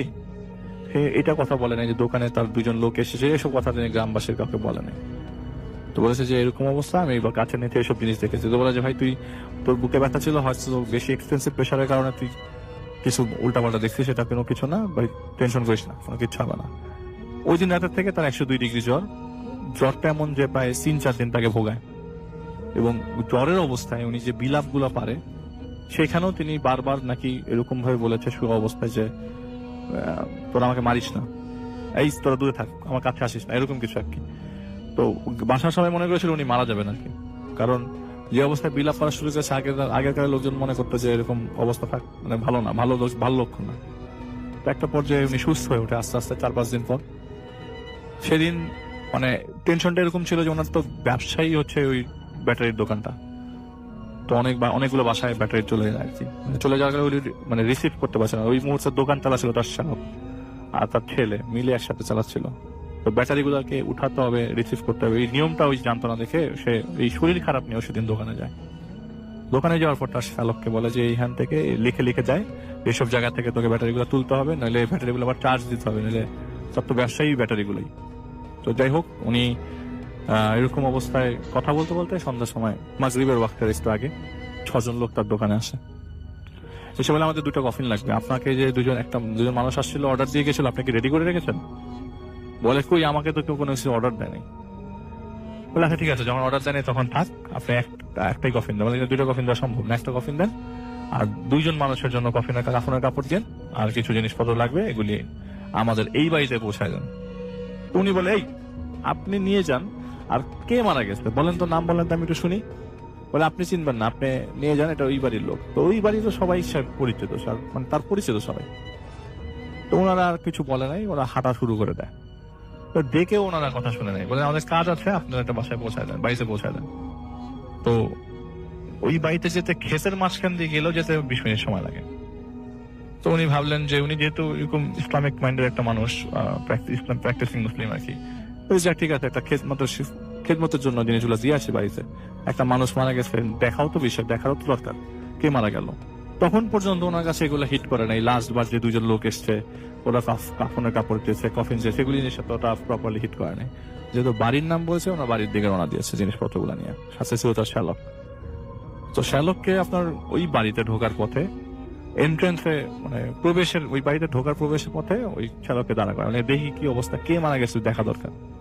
সে বাড়ির ভেতরে ঢুকে দেখে যে কোনো মানুষের শব্দ নাই। বাড়িতে কেউ মারা গেলে কান্নাকাটির শব্দ তো দূর থেকেই পাওয়া যায়, কোনো শব্দ নাই, সারা শব্দ নাই, কেউ নাই। ওই জামাইল্লা, ওই রাসেল্লা, কই তোরা, মানে সে পরিচিত আর কি ওই জায়গায়। কিন্তু যাদেরকে সে চিনে ওরা কেউ এই এত জোরে ডাক দেওয়ার পরও শুনছে না। আজ তখন মাত্র সন্ধ্যা, মানে সন্ধ্যার পরে মাগরিবের নামাজের পরবর্তী সময়কার এই ঘটনা, কেউ শুনছে না, সে কেউ কোনো কথা শুনছে না। তো উনি দেখলো যে আপনার ওই বাড়ির উঠোনে 2 জন মানুষ শুয়ে আছে, ওদের শরীরে কাফনের কাপড় নাই, কিন্তু নর্মাল আপনার বিছানা চাদর টাইপের কিছু দেওয়া, 2 জনই শুয়ে আছে, এবং ওনাদের পায়ের বরাবর 5 থেকে 5-6 ফিট সামনে ওই যে 6 জন এসেছিল, ওই 6 জন দাঁড়ানো। সেই 6 জনের বর্ণনা কি দিব, 6 জন এরকম যে এত লম্বা মানুষ, কিন্তু চেহারার দিকে তাকালে মনে হচ্ছে যে কি জানি দিয়ে তৈরি, যে চেহারাও দেখা যাচ্ছে না, সব আমি ঝাপসা দেখছি। তো তিনি ঝাপসা দেখছিল আর কি। আর তার শ্যালক ওই গেটের মানে আপনার প্রবেশ পথে দাঁড়ানো, তাকে এখনো ডাকে নেই, তুই আসিস না আমি না বলা পর্যন্ত। তো ওই 6 জন জিজ্ঞেস করে কি ব্যাপার, আমাদের ম্যাটেরিয়ালকে নিয়ে আসছেন? বলে হ্যাঁ আমি নিয়ে আসছি। যান ওইখানে সামনে যান। ওই 2 জন যে শুয়েছিল তারা তাকে ডাকে, আপনাকে তো আমরা ভয় দেখাইছিলাম, আপনি কিছু মনে করেন না। আপনাদের ভয় দেখানোর উদ্দেশ্য ছিল না আমাদের, কোনো ধরনের ক্ষোভ টোপ থাকলে আমাদের মাফ করে দেন, নিতান্তই আপনাকে ভয় দেখানো ছিল। তো আমরা চলে যাব, আমরা কিছুক্ষণ পরে চলে যাব। আপনি যদি পারেন আমাদেরকে একটু কলমা পড়ান, আমাদের একটু কালেমা পড়া দেন, আপনি পড়লে আমরা আপনার সাথে পড়বো। তো উনি তো ভাই বুঝতেই পারতেছে যে এখানে আর ভালো কিছু হচ্ছে না, আর যা হচ্ছে তা নর্মাল কিছু হচ্ছে না। উনি সাথে সাথে তার শ্যালককে ডাক দেয় ওইখান থেকে, এই তুই চলে আয় কাছে আয়। তো তার শরীর অসাড় হয়ে যাচ্ছে, সে বসে বসে উঠানে। তো সে কালিমা পড়ে এবং তার সাথে সাথে ওরা 2 জনও রিপিট করে। বাই দিস টাইম বলে যে ঠিক আছে, আপনার ম্যাটেরিয়াল গুলা যারা শুয়ে ছিল তারা আপনার ম্যাটেরিয়াল গুলো আমাদের ওদেরকে বুঝাই দেন। এই বলতে বলতে ওনারা 2 জন মানে মনে করেন গাছ মানে আপনি কাঠের মধ্যে যে মরা পাতার মধ্যে পাড়ালে যেরকম শব্দ, ঠিক সেরকম শব্দের মতো একটা শব্দ হলো, এবং ওই 6 জন মিলে একসাথে ইন্না লিল্লাহ ওয়া ইন্না ইলাইহি রাজিউন বললো আর কি। তো সাথে সাথে তিনি বুঝে গেলেন যে ওই এর মধ্যে পাশে ধাক্কা দিয়ে দেখে যে তার শ্যালা না ওই জায়গায় অজ্ঞান হয়ে গেছে, পড়ে গেছে, ওইখানে নাই আর। তাহলে যে এখন যা ঘটবে, হয়তো আমি একদম আমার একটা খারাপ অবস্থা হবে, না আমি মারা যাব। ওই 6 জন তাকে মানে অভয় দিল যে আপনি আপনার কোনো ক্ষতি হবে না, টেনশন করেন না, আমাদেরকে একটু সময় দেন, আমরা লাশটাকে গোসল করাবো। তো পুরো প্রসেসটা 5 মিনিটের মধ্যে হয়ে যায়। লাশ গোসল করানো, রেডি করানো, সবকিছু 5 মিনিটের মধ্যে হয়ে যায়। আর খাটিয়া যেহেতু একটা নিয়ে আসছে, কিন্তু মজার বিষয়ে খাটিনার দরকার ছিল না। আপনি আসলে একটা কোশ্চেন জিজ্ঞেস করেছিলেন আমাকে যে এত বড় কাফনের কাপড় তলে কেন দরকার ছিল। ওই মুহূর্তটাতে এরকমই দরকার ছিল যে কাফনের কাপড়টা এত বড় কেন। তো এখন এখানে নর্মাল একটা মানুষ, 2টা মানুষ শুয়ে আছে। তো এই 5 মিনিটের প্রসিজিওরে বলেছে যে আপনি এখান থেকে নড়বেন না, এখান থেকে যাবেন না। তো বাড়ির পেছনেই কবর হলো, সে কবরস্থ করা হলো, কবর দেওয়া শেষ হলো। বলে ঠিক আছে আপনাদেরকে আমি আগাই দিই। এই 6 জন ছিল, ঠিক আছে আপনাকে আমরা আগাই দিই। ওই প্রবেশ পথে তার শ্যালক মানে ঘুমন্ত অবস্থা, কোনো মতে তাকে উঠাইছে, হাঁটায় হাঁটায় নিচ্ছে। ওই প্রবেশ পথে যাওয়া মাত্রই বললো যে যেই বাড়ি আসতে, যে বাড়ি থেকে আমার বাড়িতে যেতে মিনিমাম আধা ঘন্টা লাগে হেঁটে, খেতে পার হয়ে যাওয়ার লাগে, সেই জায়গায় আমি এই প্রবেশ পথটা ক্রস করার সাথে সাথে দেখে আমি আমার উঠানে। আমি কই ছিলাম আমি নিজেও জানি না। এই গ্রামের বাড়িটা আমার কাছে পরিচিত, এখানে লোকজন আমার পরিচিত, কিন্তু কেউ কোনো কথায় আমার সাড়া দেয়নি। আমি কোথায় ছিলাম, এরকম সাদৃশ টাইপের কোথাও আমাকে নিয়ে যাওয়া হয়ে গেছিল, আমি গিয়েছিলাম, উনি জানতো না। তো যাই হোক, উনি অজ্ঞান হয়ে যায়। পরবর্তী সময়ে উনি যখন জ্ঞান ফেরে, ওনার left side, left hand, left পা, তারপরে বাম পাশের চোখ, ঠোঁট সবই আপনার প্যারালাইজড হয়ে যায়। পরবর্তী সময়ে ডান চোখ আর ডান ঠোঁটটা মোটামুটি ঠিক হলেও হাত পা ঠিক হয়নি। ওই অবস্থায় তিনি 1998 সালে মারা যায় আর কি। 98 সালে ফেব্রুয়ারি মাসে মারা যায়।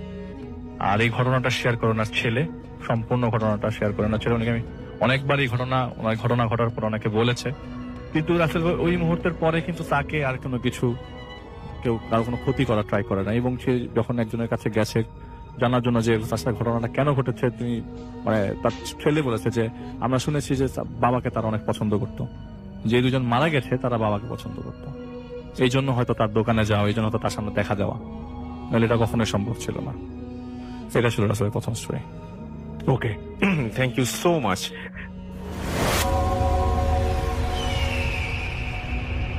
হ্যালো লিসেনার্স, আশা করি ঘটনাগুলো আপনাদের ভালো লেগেছে। আমি চেষ্টা করেছি বাছাই করে ঘটনাগুলো আপনাদের মাঝে শেয়ার করার। আমি প্রতিদিনই ঘটনাগুলো বাছাই করে আপনাদের মাঝে একটি করে এপিসোড শেয়ার করার চেষ্টা করি। যদি আমার ঘটনাগুলো একটু ভালো লাগে তাহলে অবশ্যই এই চ্যানেলটি সাবস্ক্রাইব করবেন।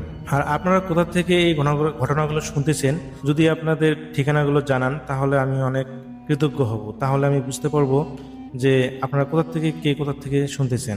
এছাড়াও আপনাদের মাঝে যদি কোনো ঘটনা থেকে থাকে তাহলে অবশ্যই আমাদের ইমেলে দেওয়া ঠিকানায় ঘটনাটা পাঠাবেন। তাহলে নেক্সট এপিসোডে আপনার সেই ঘটনাটা আমরা রাসেল ভাইয়ের মাধ্যমে অথবা আমরা নিজেরা পড়ে শোনাবো। তো ভালো থাকবেন, সুস্থ থাকবেন, এই প্রত্যাশায় আজকের মতো বিদায় নিচ্ছি। আল্লাহ হাফেজ।